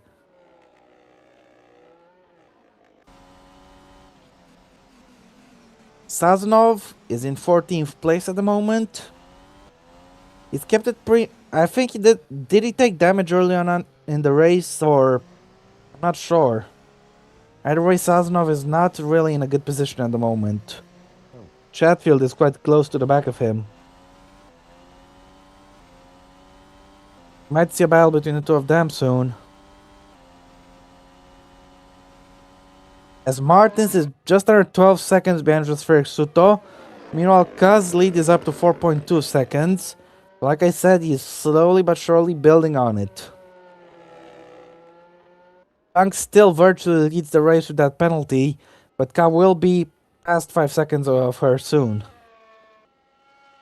Meanwhile, Federi is keeping pace with Rogue. That's actually very impressive from Andrea Federi and Benz Waldinger. Yeah, but that could be that they're maybe on a tiny bit of a lighter fuel, but still very impressive, considering that all 3 of them are on a one-stop strategy. Benz Waldinger is currently P5 thanks to Quag's penalty. That would be an absolutely monumental result for the Hungarian. Yeah, absolutely. That would be a great result for the team. At the moment, we are still only on lap 14 of 71, so there's still a lot Has that lost can another 10th to Ka, meanwhile Rogue can't seem to close in on Quag any further. Yeah, he has struggles with the acceleration, seems. So you pointed out. But at the moment, he would still gain 15 points. Because of that penalty. How many Quag's points is he behind? 39. He's gonna get himself 24 points behind Pernian, assuming Pernian doesn't find his way back into the points, which I expect him to do by the end of this race. Either way, I think P3 is the maximum for George Rowe given his pace right now. Yeah, I would agree on that. Pernian will have to do a damage limitation race. He is 12 seconds behind just for Suto. Martin is just 8 seconds behind Suto. He's catching up to him quite quickly.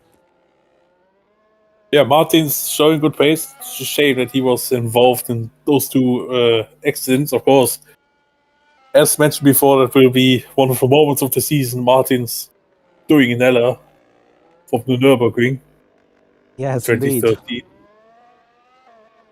That's, Meanwhile, Rogue can't gain any more. Roman Quag, he's completely stopped gaining. Surely there's got to be more pace in that Red Bull than that. Can't even pull away from the Ferrari and Sauber behind him. Can we take a look at the difference in fuel load between Rogue and the cars behind him for a moment?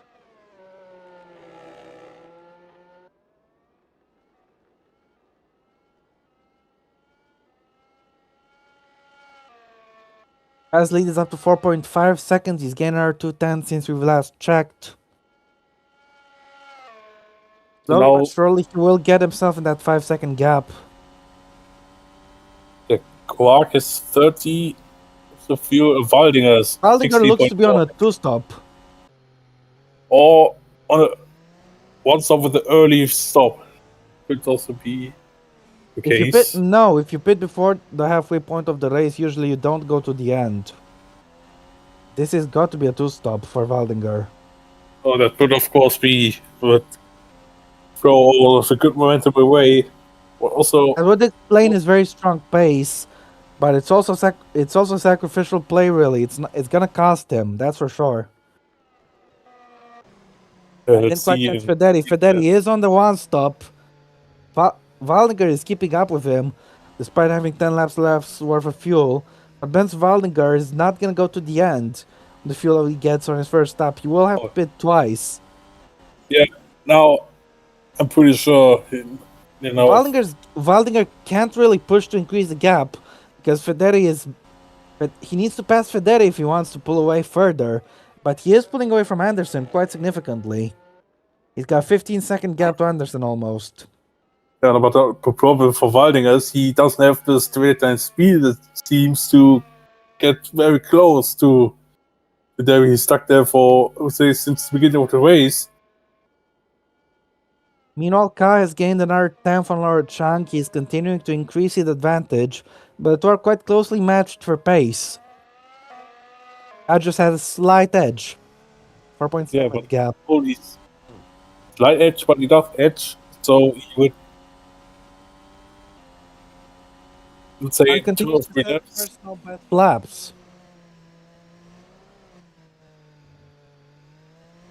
Yeah, Chang has consistent good pace. How many podiums does she have this season? 3.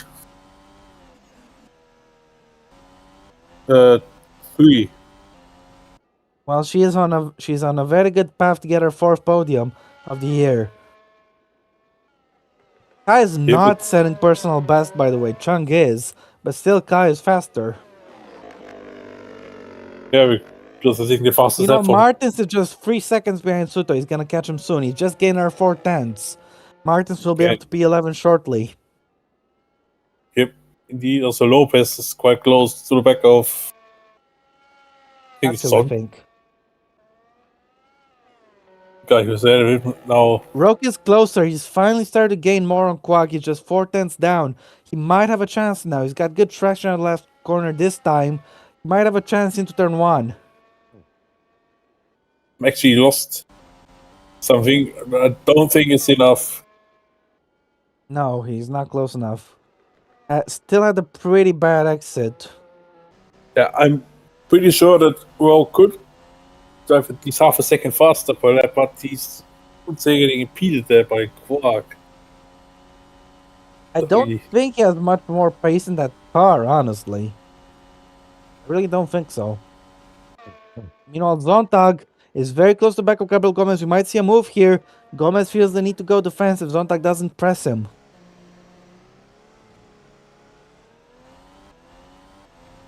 Absolutely. Now we continue to watch this battle of Zontag. Goes on the inside, has contact. Can't make it stick. Gomez goes wide. Zontag takes the position. There's a bump and run there, but yeah, that's the move down for Zontag. He is now in at least he didn't run him off the track. Yeah, indeed.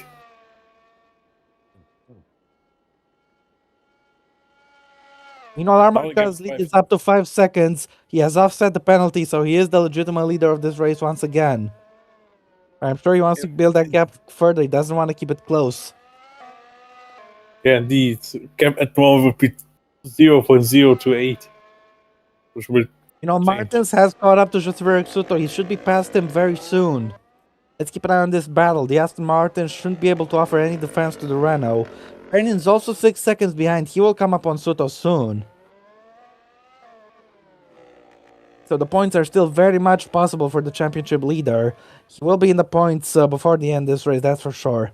The only question is how many points he will get. As now Martins is pulling alongside Soto. No defense from the Aston. There's nothing he can do. Martins goes through up into 11th place.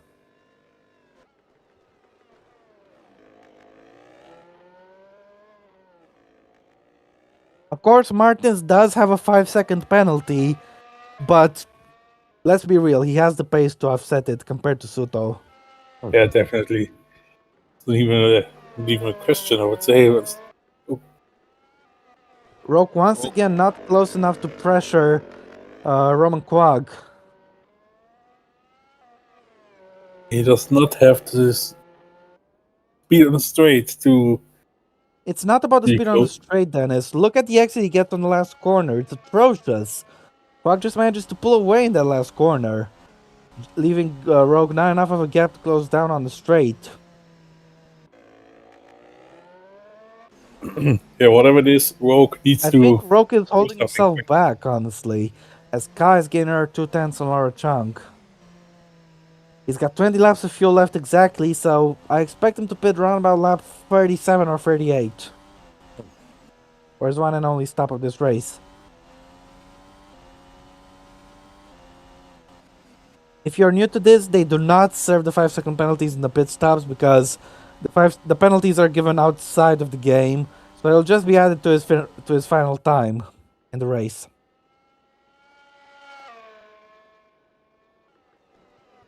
Did Chung win a race this season or not? I don't think she won, right? Because she won the first race. They're I absolutely thought scrimming Cross the won the season first opener race. at North America. Oh yeah. Oh, Chung won it. All right, my bad.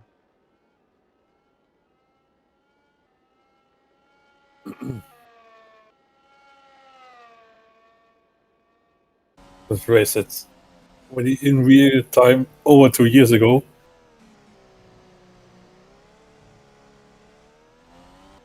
God damn it.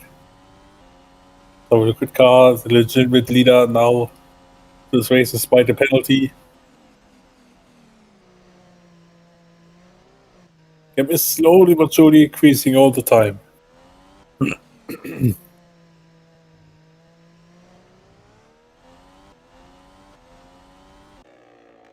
So Perrin is almost 2 seconds behind Suto.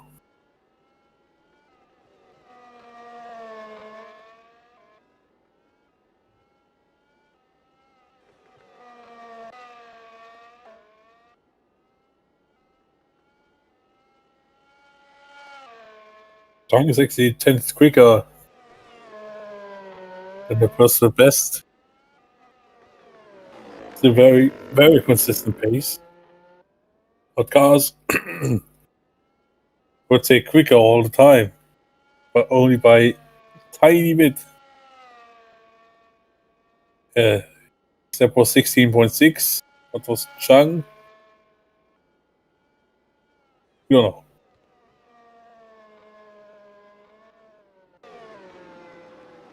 Oh, Willow's problem, he's out of the race. Suspension failure for the McLaren. Joseph Willows, That's both McLaren's out, 7th retirement of the race. which means Jonathan Martins is back in the points. Oh, what a shame. Yeah, that's Yeah, what a shame for Willows.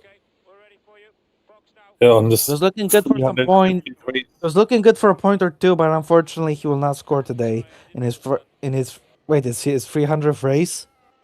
350th race. All right, in his 350th race, Martin sets another fastest lap. Speaking of Martins, I want to see how much fuel he has left. Can we take a look? Hold on, Pernin is making a move on Suto. Let's take a look at that first. Here goes the championship leader down the side. No resistance from the Aston. Pernin is up to 11th, one place away from the points. Now can we jump to Martins? I want to see how much fuel he has left. Martins is 9 on the laps. 2-stop. Or 3-stop in his case. And he's already caught up to Gomez. Also for Martin says shocking, he was about to take the lead in the turn 1, but then got clattered. Yeah, but Martins is Yeah, gonna have to no. make... Martins has 2 stops left to make, so... Okay. Yeah, there's that. Yeah, because he was on the 2-stop in the first place. Yeah. Meanwhile, Rogue just can't gain on Quag. It's unbelievable. Yeah. And he's not pulling away from Federi either. The pace of the Red Bull is pretty atrocious today. Yeah, it is absolutely. As you said, the acceleration, especially from last corners, too bad to Quag didn't try to have, make if it. Quag didn't have that penalty looming over him, then I would say Rogue would have a very, very hard time to get on the podium. And he had a lot of pace in quali, but in the race, it's all gone. Yeah, indeed. No, With Willow get racing. we're up to 7 retirements, by the way, today. Yeah, I mentioned that before. What race had the most retirements this season, Dennis? Let me see. I need to check. Could take a minute. Zonta gets caught up to his teammate Julius Anderson, by the way. There could be a move between the two Williamses.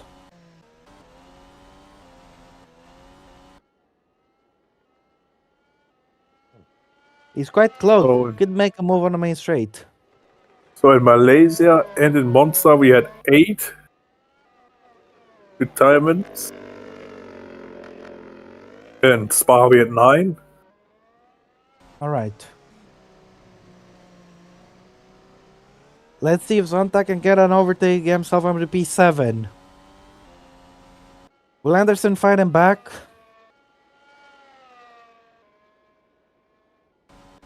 This should be the move done for Felix Zontag. Anderson is not trying to defend. Zontag goes through. 355 kilometers an hour, and up to the P7 goes Felix Zontag. Great move. I mean, he has put himself in a great position to score some good points this race. Indeed, Anderson has already lost a lot of ground. I As think Chang appears Martin's to be on a similar fuel load to Ka. Martins has overtaken Gomez unseen by the cameras. You know, look at Waldinger. He has a 21-second gap to Zontag. But even though he's on the 2-stop, soon he might have the gap. Yeah, Waldinger actually has great position in this race to get some decent points. Still, despite the setback with the 2 stops, Yes. so he's in a great position. 6-second the gap between the leaders, but I'm sure Ka wants to build on it more. He has that penalty looming over him. He can't be satisfied with just a 1-second gap in the reality between himself and our chunk. Speaking of Martins, in the meantime, he sets another fastest lap. He really is flying out there.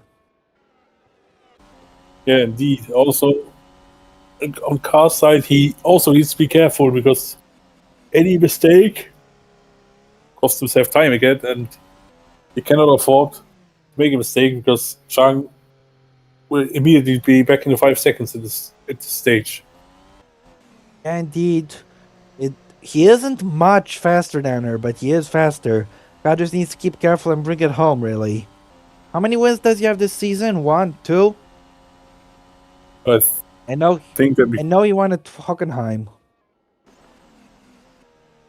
He won at Hockenheim and the Silverstone. So 2 wins. He's on track to get his 3rd. Yep. Unless something happens, We really need to update the wiki. We really need to update the wiki soon enough.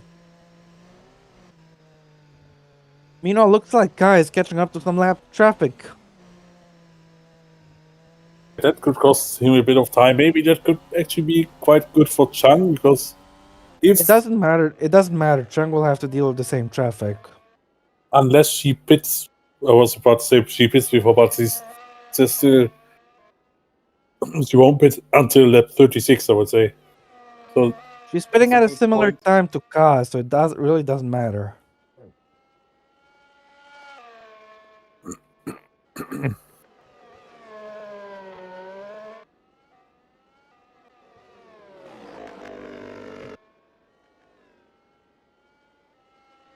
Martins is caught up to Anderson. He's coming in this lap, but he's trying to go for the move. Has to stay behind. Indeed, but the problem is Oh, Chang is out of the Chang race. is out. What's Oh, happened to no. her? She crashed. It's a crash. No, she had the pit call. Must have been a problem. It was a It is crash. a crash. It is a crash. Let's Oh see. my days. She was on track for a very good podium, but now there's both Hasses out of the race, and she just understeered wide. This is just You know like what that Bottas' means? crash in qualifying in 2019. Yeah, do you know what that means? Andrea Federi has a podium shot. Indeed, so you're right. As Roke is a whole lot closer to him. Yellow flags the last corner, but it's not overtaking opportunity. Let's watch Roke, as he might have a chance to pass finally. Yellow flags are gone. Never mind, Roke once again got bad traction. What the hell But is now- Polar Bear yes, doing in Arlington, Texas? Yes, but now this has really lifted a boulder off Amarkal's shoulders. He was good to win the race anyway, but now he's a much safer position. He's got a 23-second gap to a guy who has a 15-second time penalty. Indeed. But do you know what this also means? It means Jesus Pernian is into the points. Oh yeah, that's true. Yeah, he would have been at the points anyway with Martin spitting, but now it makes it even So we're up more to 8 efficient. retirement now. Yeah, indeed. Benz Waldiger, if he was on the one stop, he could be on track to finish 4th. As now Kai is putting a lap on the Toyota of Lopez.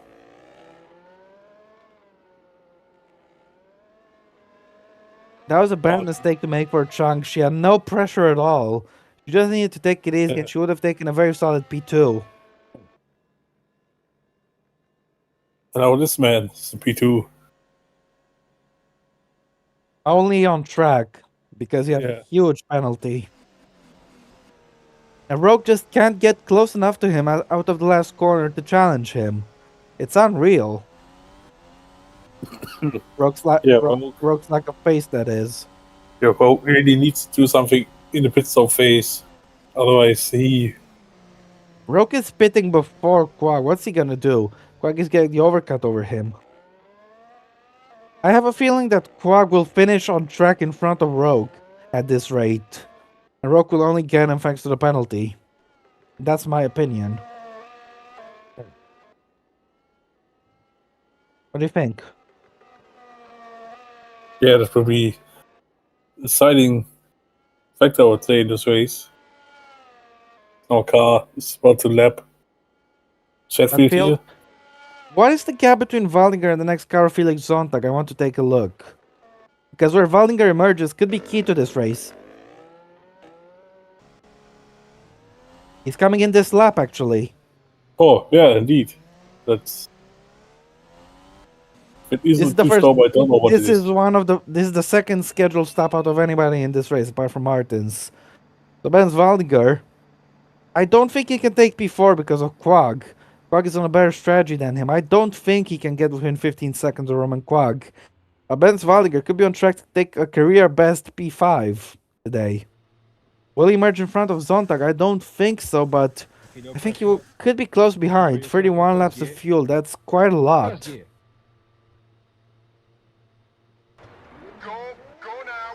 7.6 second stop. Zontag is going to go through, and I think that will be it. I don't think Waldinger is going to lose any other places. There goes Zontag. He will be out in front of Anderson. So Benz Waldinger emerges in P6. Any Honda Sontag on his fresher tires? I'm not sure. Sontag is fueled 12 laps lighter as Ka finally laps Sazonov. Sazonov is up to 11th. If something happens to a car in front, he will have a chance for a second points finish in a row, as Pernian has overtaken Gomez, unseen by the cameras. Yep, so that means moves Perrin up into 8th place in this race. I don't think indeed. it will take too long to dispatch. What to the this hell? angle. Martins has 35 laps of fuel. What is that strategy? Could they have just fueled him lighter? Because at this rate, he will be pitting in the last 10 laps, and this strategy makes absolutely no sense. They put him on a heavy fuel load for no reason. This strategy is really not good for Martins. Meanwhile, you can see for George Roque just how much better Quag is at exiting that final corner. Roque has never had a chance to get past him. Yeah, indeed. Oh, that's Lockup for Chatfield, meanwhile. a weird looking lockup, to be honest. Indeed, he is in a fight with Sazonov, Lopez, and Martins. Martins, who has already pitted, but he would like to clear these guys sooner rather than later. He doesn't want to lose too much race time with them. But other problems for Martins is he cannot get that much closer to the back of Lopez because Lopez has the slipstream of Chatfield. If I were Renault, I would have just fueled Martins to the end instead of give this half-assed strategy. They put him on a heavy fuel load for no reason. He'll have to pit again. So all the progress he made to getting back to the points, it's all gone because both he and these guys he's racing have one stop left. So he's racing them legitimately. As Pernian tries to make a move on Anderson, bit of contact, bit of a bump and run, but a failed one. Anderson retained his position, and the championship leader was a little too impatient there. Thankfully, he avoided damage. He can't be thankful for that. To just Gomez is catching Anderson as well. There's that. But as things stand, we could be looking at an Andrea Federi podium. Has he been on the podium before? I don't think he was. Of course, he almost was about to get a podium in Silverstone 2021 until Franco Lopez destroyed the dreams. It still hurts. But since then, he never had a chance again. Until now. Until today. Let me check the wiki.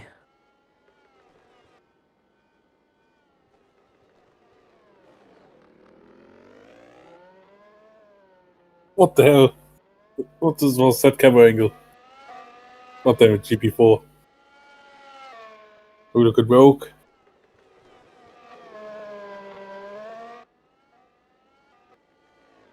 Okay, so Federi's best career result appears to be a couple of P5s he got when he was at Alfa Romeo.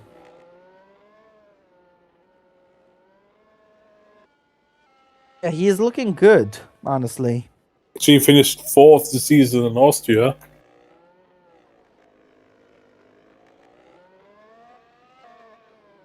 Yeah, so we need to update the wikis.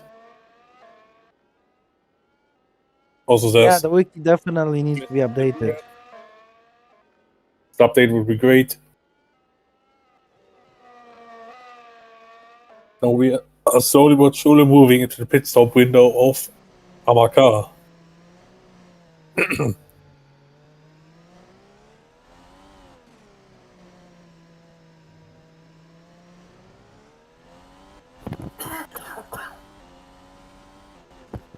Will be Kaz's one and only stop. Hold my thought because Perry is trying to make the move on Anderson. Anderson is able to hold him off. And Gomez is getting close as well. Is Pernian gonna have to try again into turn 4? As Cal used by 26 seconds from Quag.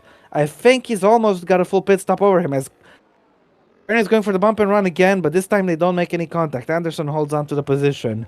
Pernian's quest for 7th place will have to wait a little bit.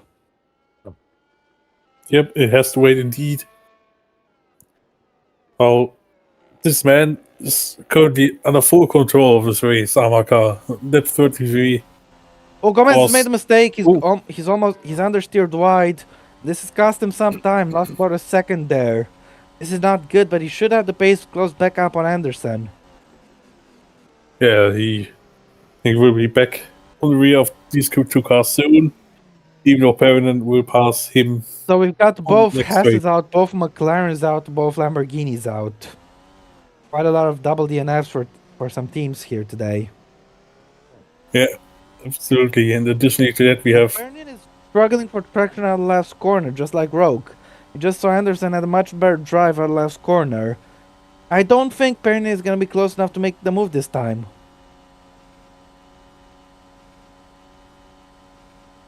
he's suffering the same fate that what George Rogue is suffering at the moment. He's just not close enough. Now here he could have a chance. Is he going to go for the bumper run again? He's going aggressive, but there is no gap and no space. Anderson doing a good job to keep a faster car behind. But Yeah, I'm the great doubtful he job. can keep doing that for much longer. Either way, this is helping his teammate Felix Sonntag build a gap. Yeah, indeed. Oh, it would be interesting to Though see. I still think Pernion will catch Sonntag before the end of this race. Meanwhile, the battle for second is still going. Rogue still close to Quag, but not close enough.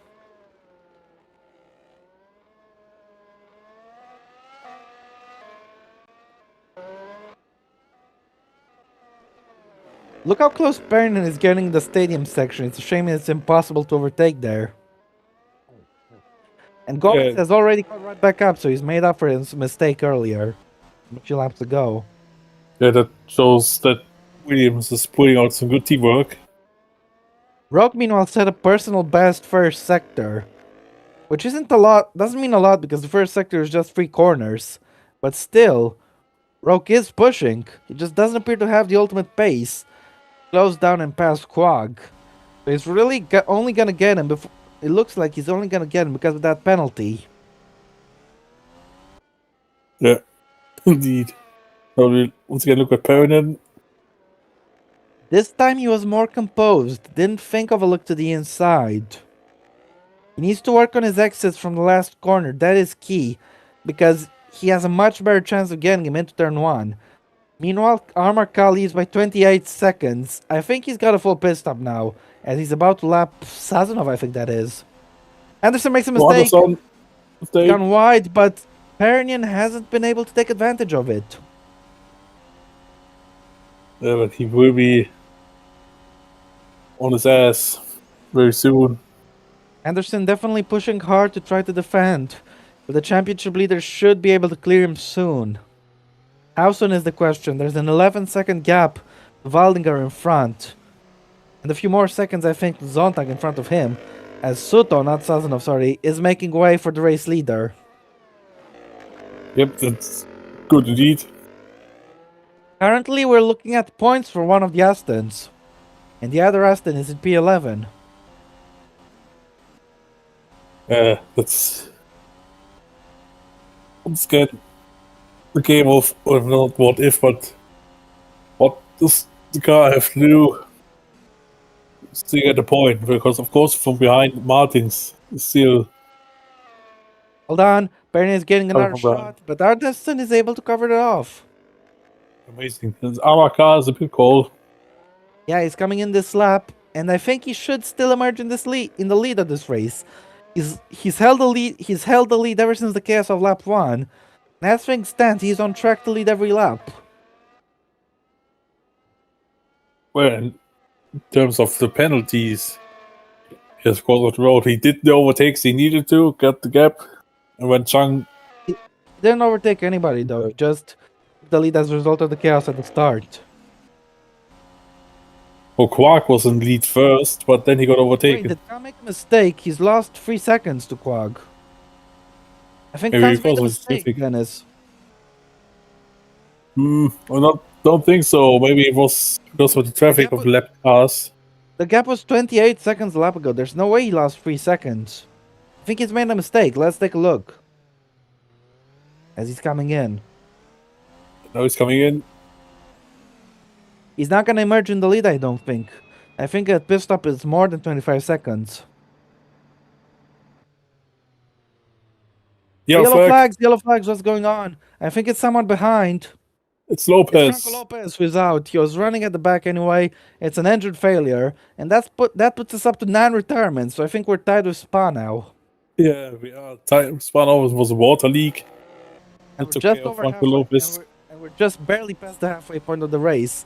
And the yellow flags have already been lifted. Where's Ka gonna emerge? Is he gonna be in front of them? No, he's not. He's gonna be behind them, which means Amarka will not lead every lap. He's still going to win this race comfortably, but I bet he would rather lead every lap than not lead every lap. But he will not be leading every lap because Roman Quag is now in the lead of this race. Yeah, let's see how many laps would take our car to either pass or if he says he will stick behind. We'll wait until the guys pit and then take full control. Anderson got a bit wide here. We should jump to Pernian's on board to see how far behind he is. He's pulling alongside. Pernian has a chance to move now. Yeah, He's there he coming is. in this lap, but he's gonna make the move. This time on the front straight should be a clean pass, and after a long fight with Anderson, Pernian is finally through. Yeah, finally, that took him long enough. Great defense from Anderson, but He's up to did he's up crack to under P7. pressure. But look at the gap between Federi and Sonntag, 25 seconds. Almost a pit stop. Andrea Federi is doing God's work today with that fantastic drive. He's going to Haas next year, and Haas, I think, has an upward trend. So Haas could be championship contenders. So I expect Andrea Federi to get a lot of podiums next season. But if he gets the podium this season in that shitty Ferrari, this is going to be fantastic. Yeah, absolutely. It'll be awesome. Pernian has already pulled a second and a half on Anderson. His pace is on another level compared to the Williams. Yep. These also our cars in a 1 second window of the two leaders who haven't stopped yet. Pernian comes in. Let's see if Gomez can hunt down Anderson and pass him. This is a legitimate fight for position here.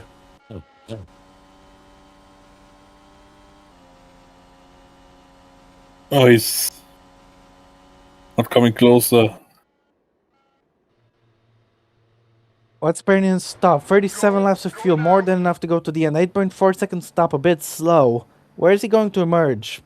I reckon he will be behind Martins, who is in a big train of cars. He's already behind. Yeah, but he will be in clean air, so it won't be too much of a hassle for him. That's true. That's true. Guy's not making big inroads, closing on Roke and Quag in the meantime. He also has to fight now with the dirty air. Well, it's not just about the dirty air. It's that his fuel to the end of the race. He's got much more fuel than these guys who will pit soon. And with tire wear being so low, it's really the fuel load that dictates the pace, really. Pernian emerges in last, but he won't be there for much longer. That's true. And don't forget, Martin still has one stop left to make. So the fact that Pernian is behind Martins now won't mean anything. Meanwhile, Kai is 3 tenths behind Roke. He could pull a move soon on his fellow Brit. But let's keep an eye on this battle.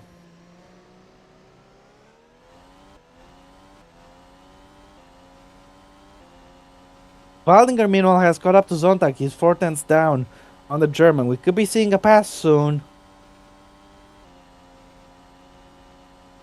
As Gomez is not close enough on Anderson.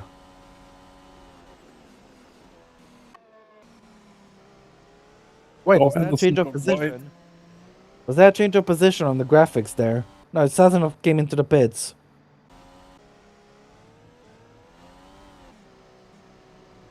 We could be seeing a change of position here. Armarka is looking quick despite his heavy fuel load. He might be able to clear George Rock, but he's had terrible exit from the left corner. Yeah, Andrea Federi comes into the pits. As long as Quag has that penalty, Federi should be on track to get the podium. Meanwhile, Wallinger has got up to Zontag. Both of them have a pit stop left in this race, so this is a straight up fight for position. Benz Wallinger has a chance to claim 5th place in this Grand Prix.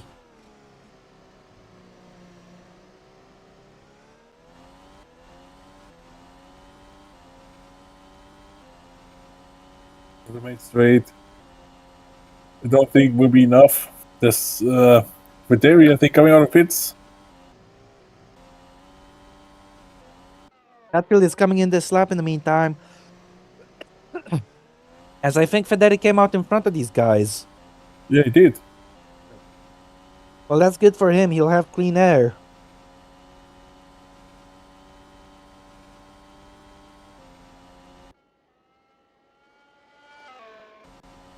They got the top 3. Rogue should be pitting in about 3 or 4 laps.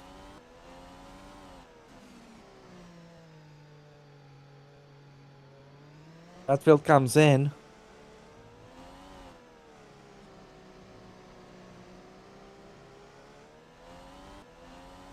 Look at the exit from the last corner. Car gets a terrible exit with that heavy fuel load. And means he's not close enough to challenge. 1.2 seconds slower than his personal best lap of the race. Yeah, but actually, what's the best way we could actually just stay behind, wait until the pit, and then with the free air, he can pick up the pace again and then cruise to the victory. I'll let this race by 25 seconds before the pit stop. So he's in a very comfortable position. As long as he doesn't mess up or get a problem, he will win this race quite handily. There's something I'm curious about. Could Federi have a chance at jumping Rogue, perhaps? Oh, I think that's a bit of a long shot, maybe. But let's see how this goes. Federi has clean air. Let's do. He's only losing 1/10 to car. Rogue is pitting this lap. So is Gomez. Rogue is coming in this lap, actually, not in a few laps' time. He's pitting now, and he finally will get to look at something other than the rear wing of a Renault. Watch out here, though, very close run-in with Ka. And now this releases Ka. Bless you.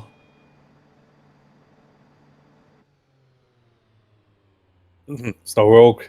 To the pits. Waldinger still unable to overtake Zontag. I'm surprised. No pressure. Just prepare yourself for the first gear. Rogue is going to the end. Go now. 26 second seconds. stop, a bit long. But he should be in front of Federi. It should be. It was easy. Yeah, he's ahead of Federi, no problem. The overcut appears to be stronger here today. I want to take a look at Martins, meanwhile. I think he is in a fight still.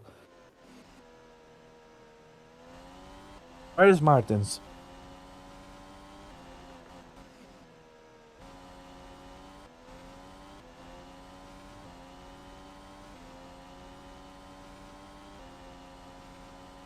Anderson and Gomez come in at the same time. That's disadvantage. Martins is in 8th place behind Suto. Yep. Let's look at the pit stop comes in battle. also. Quad comes in. Can Rogue jump him or not? It'll be interesting to see what happens. If this releases Ka to go back into the lead of the race, which he's held since the start, apart from the pit stop phases. But in comes Roman Quag after the longest stint of anybody today. He's got to fuel up to the end. 32 laps of fuel will take him to the end nicely. First gear. What is his stop going to be? 7.5. He should emerge in front of Rogue. Doesn't matter anyway, because he has that huge penalty, which means Rogue will beat him, no matter what happens today. But I'm sure Quag wants to hold on to track position at least for pride.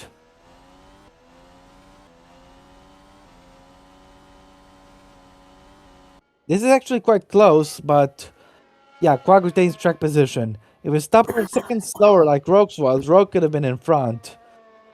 By the moment, Roke will finish second, but if you want to take it on track, it's gonna be a difficult job for the Briton. Yeah, that was the only chance with strategy to maybe get the If Roke outsmart pit stopped for 1 strategy. second, if Roke didn't get a slow stop, his stop were the same length as Quag's, Roke would have been in front. Meanwhile, Ka has a massive lead thanks to the other people pitting. All he needs to do is bring it home, and the overcut is stronger. The lead before the pit stops was 25 seconds, now it's down to 24. Waldinger still hasn't overtaken Sontag. This is interesting. Yeah, that could give Sontag a good advantage. Or maybe get And top Martins 5 is this racing race. with Suto.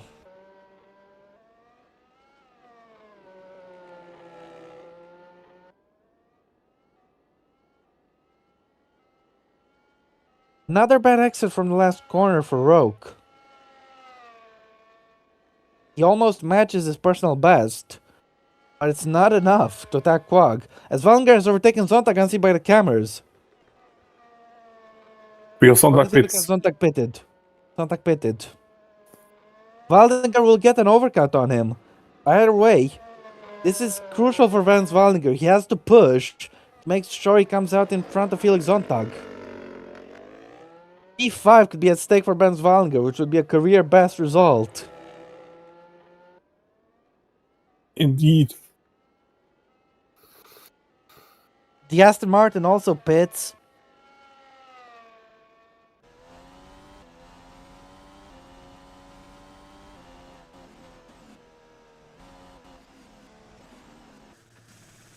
If Federic gets on the podium, by the way, he'll be in front of Willows in the Prepare yourself for championship. First gear. First gear. Oh dear. Soto is coming into the pits now. He's had a very long stint. 7.7 seconds stop. Where is he going to emerge?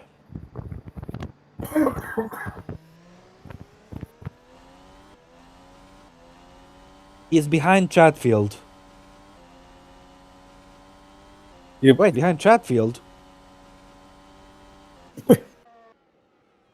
Chatfield has jumped Suto. Interestingly enough.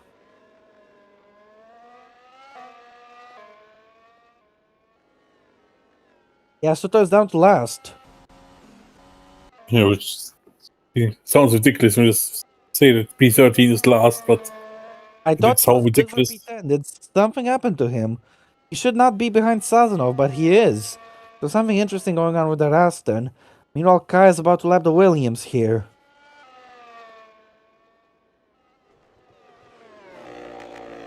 But Anderson makes Anderson way. gets out of the way. And Anderson has a big gap to Gomez. It's 3 seconds now. Something's happened. I think that was a pit stop advantage came into play. Yeah, but 3 seconds. That's a lot. They came in at the exact same time, you know.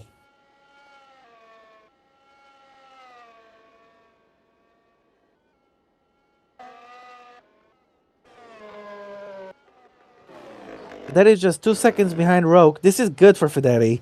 He just needs to keep within 15 seconds on Roman Quag, and he will be on the podium. Vance Waldinger is only 9 seconds behind Quag. Waldinger has to pit again, as Roke has a little bit of understeer in the last corner. Sets his personal, even despite that, he sets the personal best lap of the race, does George Roke. But it's nowhere near enough to pass Quag on track. He's gonna be behind him for the entire rest of the race, and only that penalty will move him up to P2, as things stand. Yeah, it was. So George Roke better be thanking the heavens that Roman Quag has a time penalty.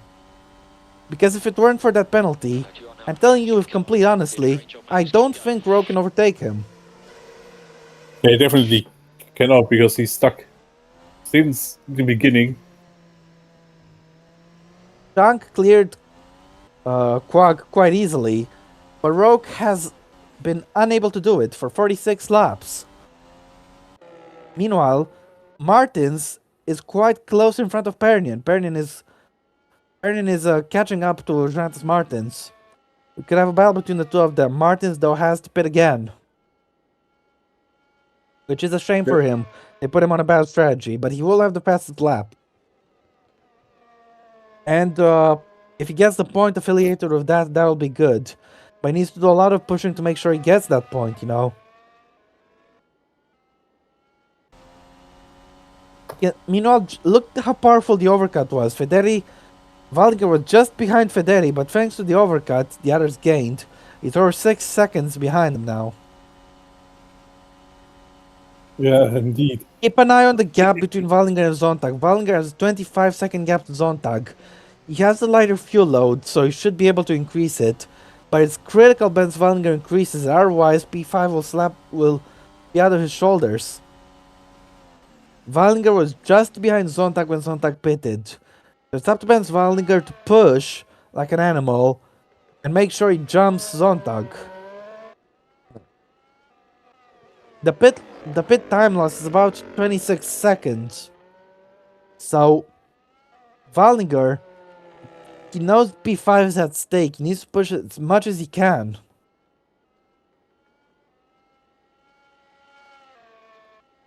Though having said that, do you want to hear my not so hot take, Dennis? Not so hot take. I think Jesus Pernian will finish P5. That's my opinion. I was about to say exactly the same. Pernian is clearly the favorite for P5 because he's still very close to the back of these guys. And he, of course, has the much faster car. In the end, Roke will only gain 8 points on Pernian if he finishes second and Pernian is 5th. So that means the championship lead will be down to 31 points with 4 races to go.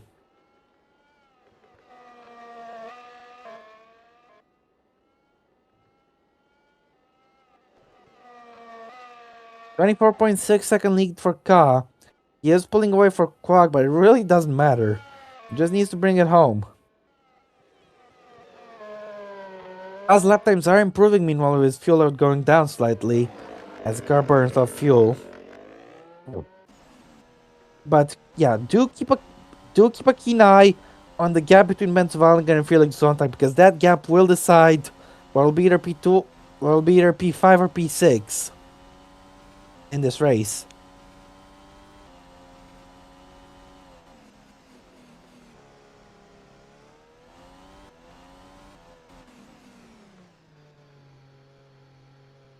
Meanwhile, Roke has been completely unable to overtake Roman Quag.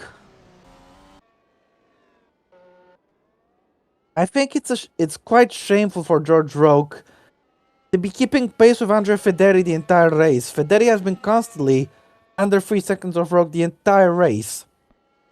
I think Roke will be happy to take second, but will not be happy at all with his pace today. Because a good number of people were wiped out of the race, including Laura Chung, and this is gonna be why Roke is gonna get second. So he'll be happy to take those points, but he'll not feel like a podium-worthy drive for the Britain. What do you think? Dennis? Dennis? I forgot to take my mic off on again. Perkele. I was about to say the... Oh no, I forgot what I was to say. What do you think? What? You didn't hear what I was saying. Oh yeah, you mean Rogue. That we were ashamed. Yeah, he will say, he would of course take the points he can gain, but it would still be a shame that he cannot pass the winner here. But also we have to praise at the same time the pace of Federi. Ferrari is keeping pace with him legitimately. I would just say praise to Ferrari and not put the Red Bull to shame. 24.9 between Valdinger and Zontag. Valdinger is struggling to pull away, it seems.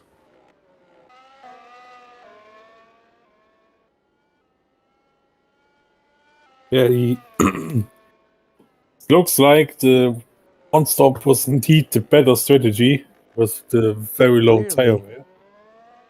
wear. It looks like Wallinger's chances of P5 are going down. Meanwhile, though, I want to take a look at the gap between Jonathan Martins and Jesus Perignon. The front row in this race, the Mercedes drivers for next year. I want to see what the gap is between the two of them. Roque is actually finally pulling away from Federi a little bit. The gap is 3.1.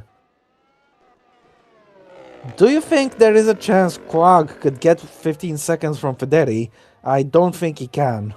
No, I don't think It he it can. does look like Quag and Roque are finally starting to pull away from Federi. You know, I would say not by much, but still they getting a gap. There's still 20 laps to go. I said that the gap is 3 seconds. At the moment from 24.9 Federi.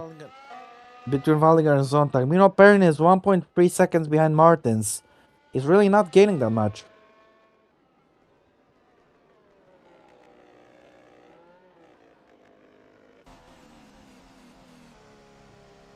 Yeah. The further it goes, the bigger the advantage will be for Sonntag, I think. Yeah. Perrin, just because he's fueled heavier than Martins, appears to be unable to close him down. And that means he might not be able to catch Zontag. I think he needs to pass Martins. But the championship leader doesn't have particularly great pace today. Martins is 3.6 behind Zontag. Yeah. I So think indeed, there is a chance Waldinger could emerge in front of Perignon. My honest he opinion. should. I think he should. Even though Perignon has the faster car, if Waldinger comes out of the pits in front of him, there's nothing he can do. Yeah, indeed. Sometimes the gaps are still closer with the tire, with the fuel advantage, I would say. It's much easier to. It's sometimes better for the cars that are not that competitive sometimes, if they have a good race. George Roque has been half a second behind Roman Quag for the past 45 laps. Yeah, indeed. Federi's lost another 3/10. The gap is 3.4. So he's definitely dropping pace to the two guys in front of him.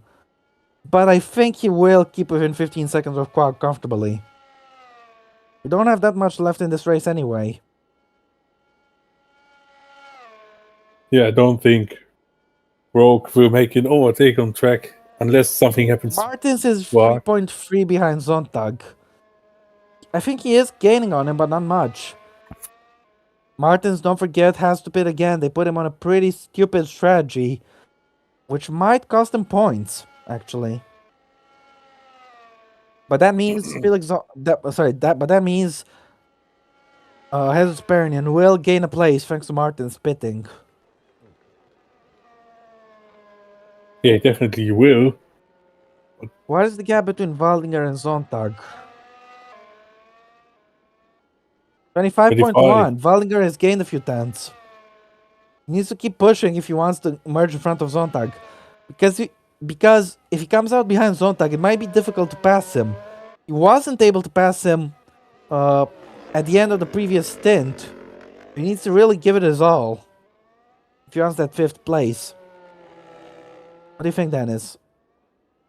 Yeah, Waldinger needs to push like an anvil. Let us know where you think Waldinger is going to finish, guys.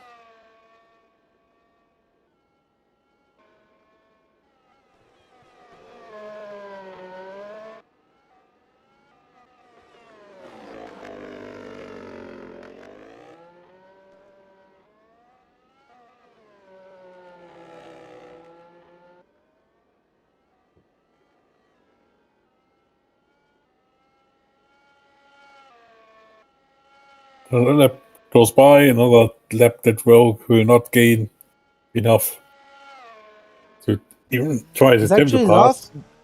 lost the 10th to Quag. So this is quite strange.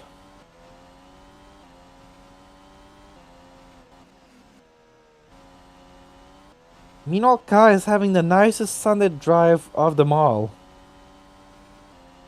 Yeah, absolutely. He's not having to worry about anything, only a bit before Chang crashed out of the race. Yeah, since then, Can we- for car, it's absolutely Sunday drive, as I said. Can we check the gap between Martins and Sazonov, please?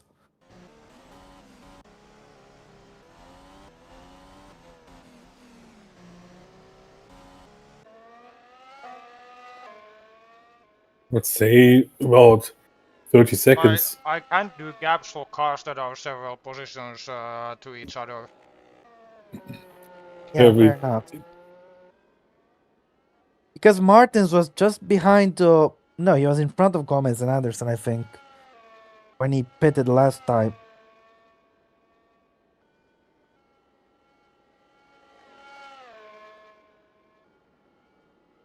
I think Martins should emerge in front of Sazonov.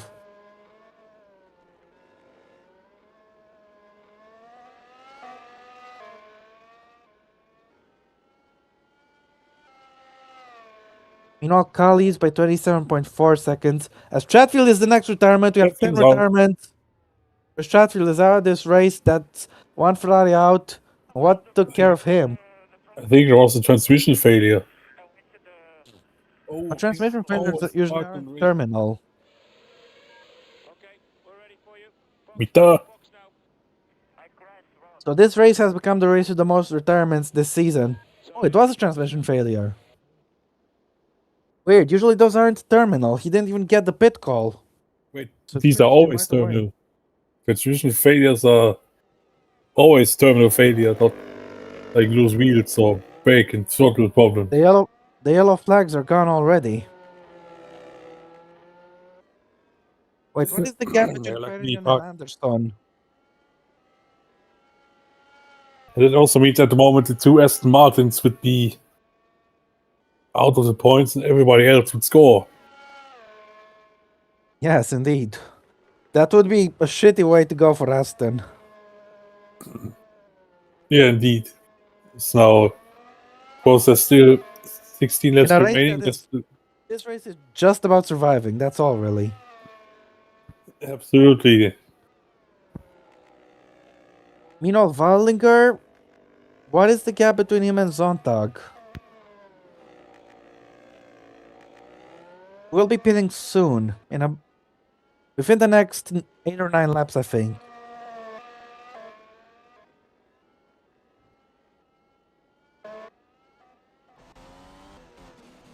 These are still fighting for the final points places.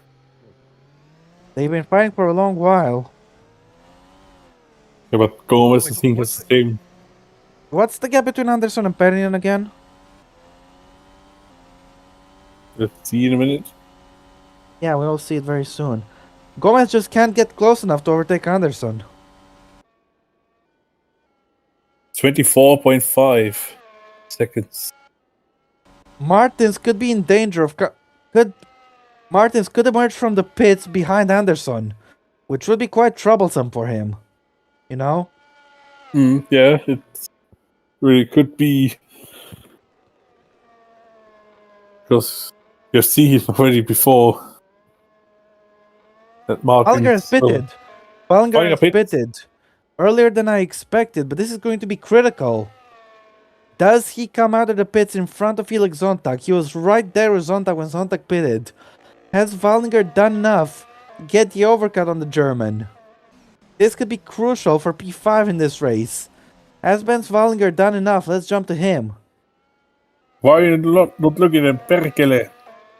Where is Felix Zontag? Will he be in front of Wallinger? Holding us in front.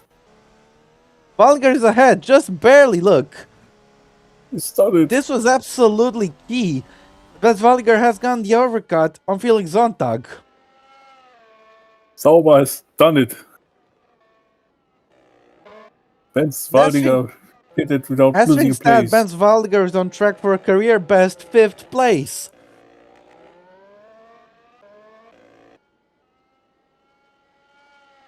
Amazing. Perinen is 5 seconds behind them. But Perinen hasn't been able to close in on Martins. Perinen could still use the pace of the Mercedes to catch up. But yeah, I'm not sure what to say really. Perinen could still catch up to Wallinger and Sonntag, but it's a little bit of an ask. There's Martin's look. Yeah. Pernin is just 3 seconds behind Sonntag. Either way, George Roque, who has dropped 1.6 seconds to Quag, is he actually starting to lose pace? But what I was going to say is that George Roque will be hoping those two guys can keep Pernin behind. I also What think do you think, Rogue Dennis? was a really nip and tuck for Martins here, but also Rogue, he was stuck behind Aston Martin for a long time. He lost a lot.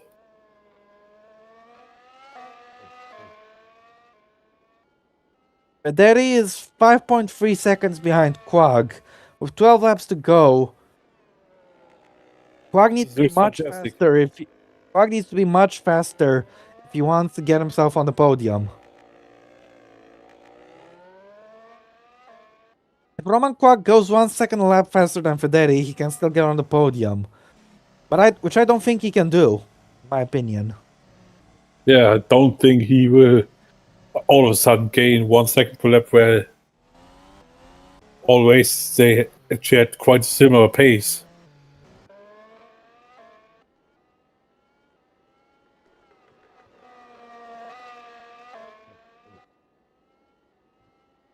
Wallinger really dodged the bullet there. If he was just a little bit slower, if he came out behind Sonntag, I'm not sure you'd have been able to pass him. No, he definitely wouldn't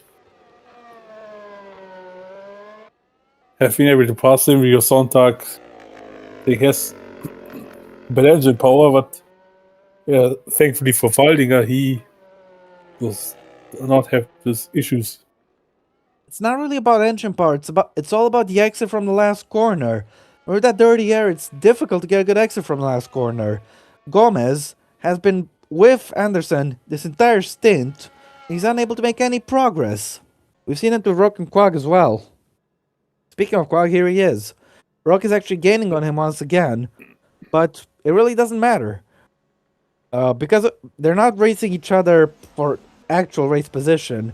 Quag is just holding track position, but he has that huge penalty looming over him.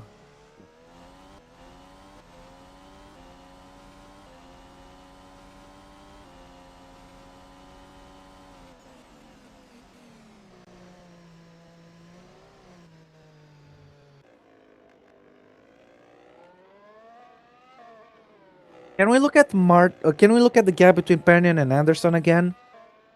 There's something I want to confirm.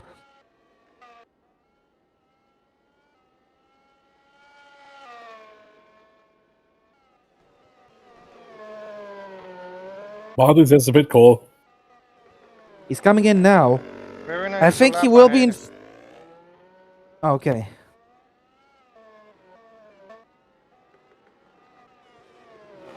Martin still has this 5-second penalty, so he's gonna need to pull away.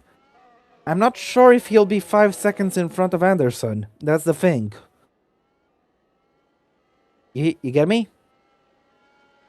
Yeah, if he comes out ahead of him, then he definitely has the pace to pull a 5-second gap. If he doesn't, then rip good night.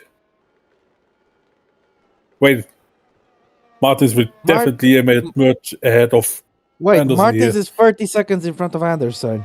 He should be in front of him by 3 or 4 seconds, I think.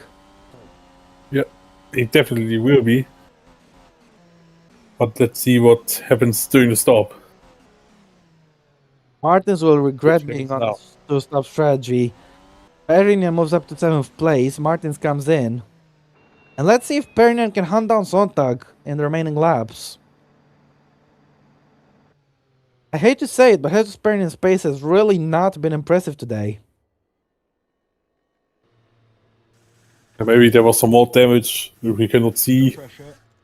Just prepare yourself Could be. for first gear. It was a pretty big hit on lap 1. Oh, it's 4.9 big second stop for Martins. That's the fastest stop I've seen all season.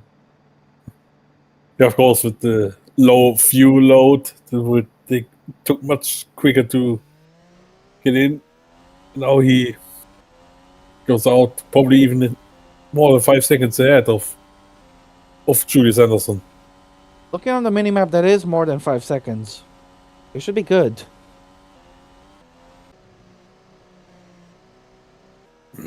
Perinian is 2.6 seconds behind Felix Sontag and another 2.5 seconds behind Ben Wallinger.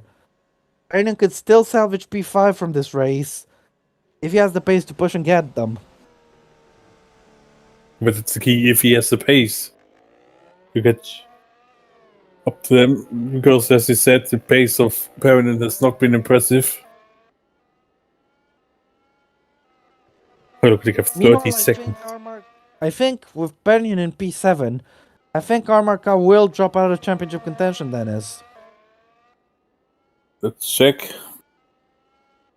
The Perrin, Currently I think, 126 points behind. where's the fastest lap again? Martins. Martins. Right, so that's 25 points for Car, and Jeb's car would at the moment be out of the championship fight. Either But way, he would jump to 4th in the standings. what? The car at the moment would jump to 4th in the standings. Alright. Well, he'll be happy to jump to P4. And this is gonna help Mercedes get closer to Red Bull in the championship. As Sazonov has had a moment, he's almost hit the wall there as he's being lapped by Quag and Roke. Let's take another look at what happened to Sazonov here.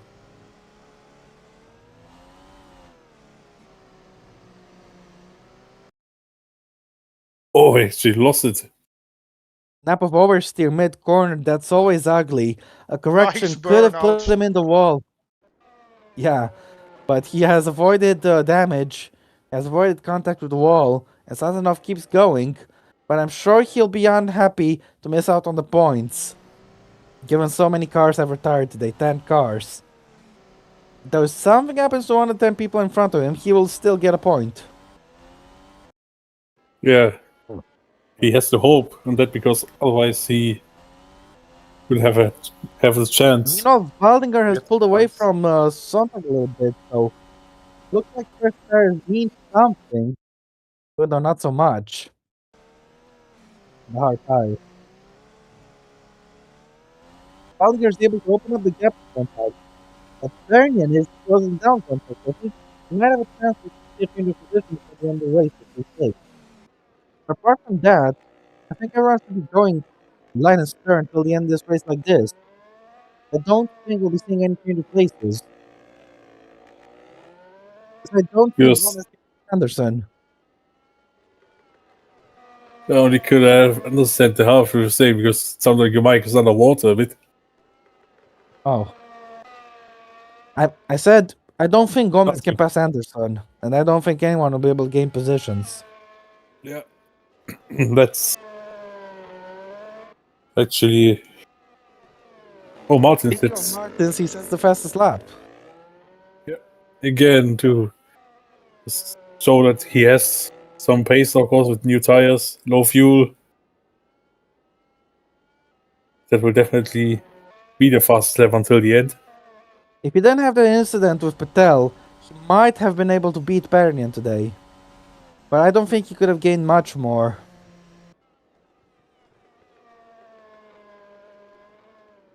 Yeah, Anyway, I Roman don't think Quag he is would doing a have. good job, and this would be a very good podium if he didn't cause that big incident at the start and get himself a 15-second time penalty. Yeah, he would probably kicking himself for what he has done to cause also the chaos, also the retirements of Bird and Kloss. Well, Byrne really was. I don't think you can blame Quag for Byrne's retirement. Definitely Klaus. You know, Byrne I would say just, to some degree, I would say yes. was because, unlucky and had nowhere to go. Yeah, Byrne, of course, had to stop a bit because Perrin was there. Also, then, yeah, he got rear-ended. Yeah. The-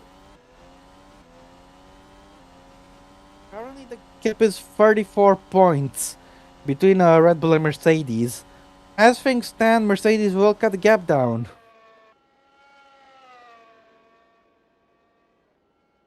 How many points is sixth? Is seventh place? 6 points. So currently, Mercedes will cut down the gap to Red Bull by 13 points. Yep. As things stand, Red Bull will lead by 21 points at the end of this race. So the fight for the constructors will be tightening up a little bit.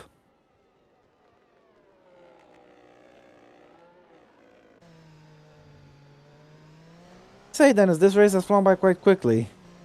Yeah, son, it was more. At the beginning, it was chaotic. Then it definitely cooled down a bit, but which was good. The cars all got in the rhythm.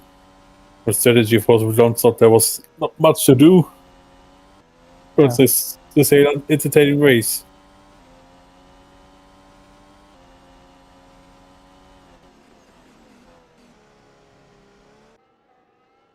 Martin said another fastest of the race. He's really on fire.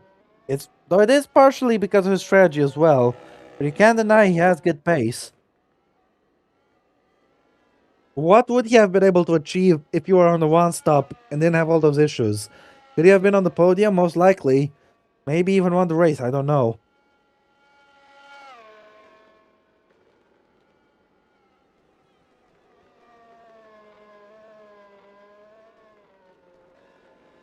I'd say Ka has done a very good job today anyway.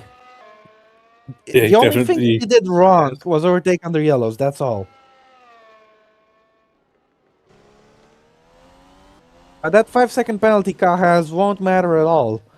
What? He will win by 27 seconds from Roke instead of 32 seconds. It really doesn't mean anything. Armor Ka has only put one single foot wrong today, but apart from that has done nothing wrong.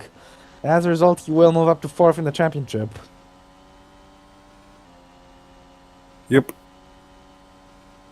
5 laps to go for our race leader, Armor Ka.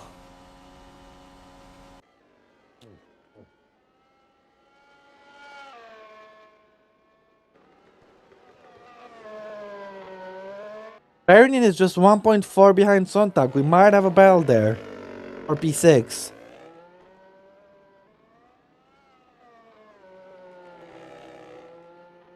At the moment, Roke will gain 18 points. And Sontag will gain... and Perrin will gain 6. The championship lead will be cut down to 27 points. This will be a decent result for George Roke.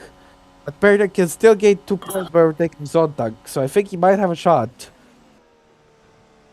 Yeah, of course, it will be much easier now with the 27-point gap instead of 39. Of course, next race. Yeah. Now here's something interesting. Quag and Roke are catching up to Anderson and Gomez. But go on. You said next race. Oh yeah, next race will be absolutely biblical in its own parts because next race we're having a debut in Saudi Arabia, of course. Yes, and it might be the only Saudi Arabian GP we get because I don't think it'll be on the calendar next season, with the calendar being shortened to 17 races, right, Yeti? Yeah, I think it's off the calendar. Yeah. Well, it might be the only Saudi GP we get, so we might might as well enjoy the best of it. But here we have something: 2 cars racing each other, coming up to lap 2 cars who are racing each other. Could anyone take advantage of this? Pederi has gained 9 places, so to be 10. And Valdinger has gained 11 places. Very, very impressive job from these two, honestly. Yeah, indeed. Also, Anderson gained 10 places and Sontag 8. Meanwhile, the guys from the front row Have both lost 6 places. Yes, but I wouldn't blame them for it, honestly. Yeah, that's true. Because they got absolutely They got quagged. quarked. Indeed, that's a good way of putting it. He Aaron is got within a second of quarked. Felix Zontag. Let's keep a close eye on that. Because the championship leader could be gaining a place in this race.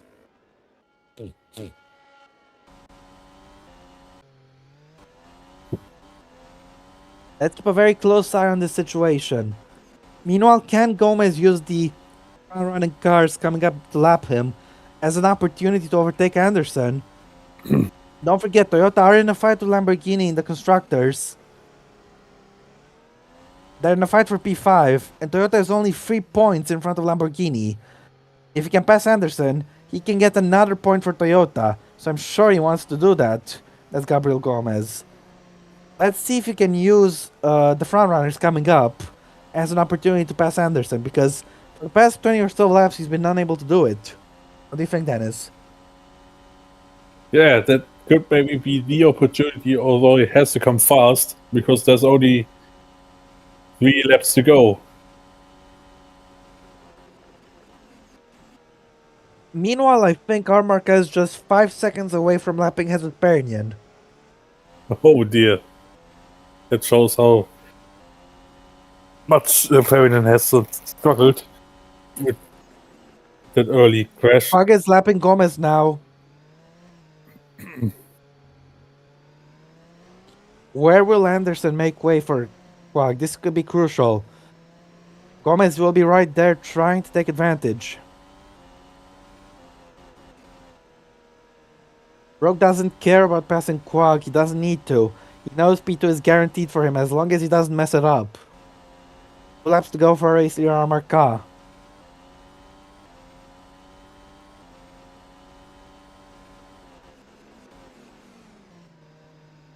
Anderson lets Quag through at the entrance to the stadium. Gomez can't take too much advantage of that.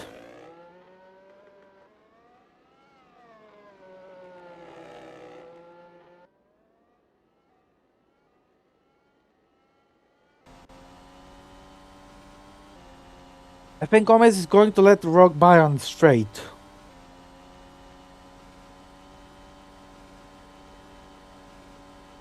Yes, he is.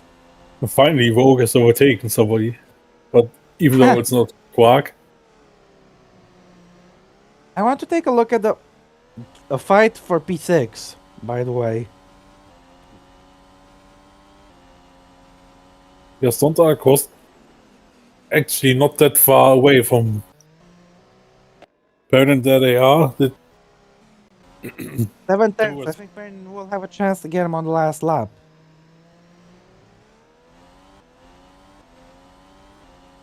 Speaking of last lap, Armor Car is starting last lap right now. Perfect timing, and Armar Ka has done a brilliant job today. He Yes, has only made absolutely one tiny fantastic stuff. mistake, which was overtaking under yellows, but that didn't affect him in the end. Lord Chang was the only driver who got anywhere close to Ka. Retired, so that made things a little easier for Ka. But he would have won this race either way. Armor Ka has been just that dominant today, with or without Chang retiring. He's done an excellent job and is on track to win today. And while he might be dropping out of the championship fight, he has had a tough season. He will pick up his 3rd win of the season and jump in front of the 2 Hasses in the championship. He'll jump up P4. Armor Ka will be very happy with that. He has led almost this entire race ever since he took the lead at the start, and he will win this by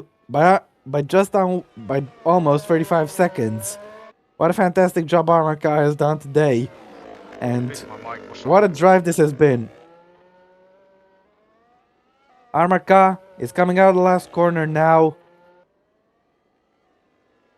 and Armor Ka comes out of the last corner and wins the Mexican Grand Prix. Fantastic drive for the Mercedes driver. Absolutely He is amazing today's winner. performance. Martin takes P8. What could have been for him today? What a shame. But he will score some points. Roman Quag will finish 2nd on the road, but that massive penalty means he'll drop down to P4. This is the best he could have done anyway today. He didn't have the pace to pull away from Rocco or Federi enough. Roman Quag will take second on the road, but will drop to fourth. Here goes Quag. His race is done, and he takes the penalty for the incident on lap 1. George Roque moves up to second place, and for the first time on the podium, in the Ferrari, is Andrea Federi, who takes his What a first ever race. podium. Fantastic Well performance from done. Andrea Federi at Ferrari. Fantastic performance, as Anderson was able to hold off Gomez. Hans Waldinger, a fantastic day for Andrea Federi, and also a fantastic day for Benz Waldinger, who takes his career best ever result with P5. Benz Waldinger in the Sauber has done a brilliant job today, take advantage of the chaos, and he takes P5. Felix Zontag will hold off the championship leader. Zontag takes P6, apparently will have to sell for 7th. And that, ladies and gentlemen, is the end of the race. Amarka is today's winner. Try to do this quickly, so I have to All right, it's victory for Amarka. Roman I have to do it again. It's victory for Amarka. George Roque finishes second. Andrea Federi takes third. Roman Quag is P4. Benz Wallinger P5. Felix Zontag P6. Tezos Pernian P7. Jonatas Martins P8. Julius Anderson P9. Gabriel Gomez P10, and you can do the rest. The two Aston Martins started off with Suter on P11 and P12, and the retirements are Chatfield, Lopez, Chang, Willows, De Rosa, Patel, Blackwood, Mocho, Byrne, and Kloss. What a race that was. Race with the most retirements this season. And the point for fastest lap goes to Jonatas Martins. Surprisingly, Yeah. Roque was the second fastest car today. Yeah, But- when he had the one lap with, I think, with clean air, I think it The was. horse is back. The horse, horse left is for the back. entire season, but the horse is back now. Yeah. But yeah, it's What been a race. interesting. This has been a very chaotic race. Thank you very much, guys, for tuning in. Thank you, Yuri, for hosting. Thank you, Dennis, for commentating alongside me today. And yeah, what a race this was. Very, very intense. Loads of chaos. And a very surprise result. Andrea Federi takes his first ever podium with Ferrari. And Ferrari finally get a podium this season. You never thought they would get a Q3. They freaking got a podium. Incredible. One of the worst cars on the grid gets a podium. What can you say? But yeah, that's been it from us today. Thank you very much, guys, for watching. We'll see you again at Jeddah for the one and only Saudi Arabian Grand Prix next time. But until then, that's been it from us. Take care. Take care. Goodbye.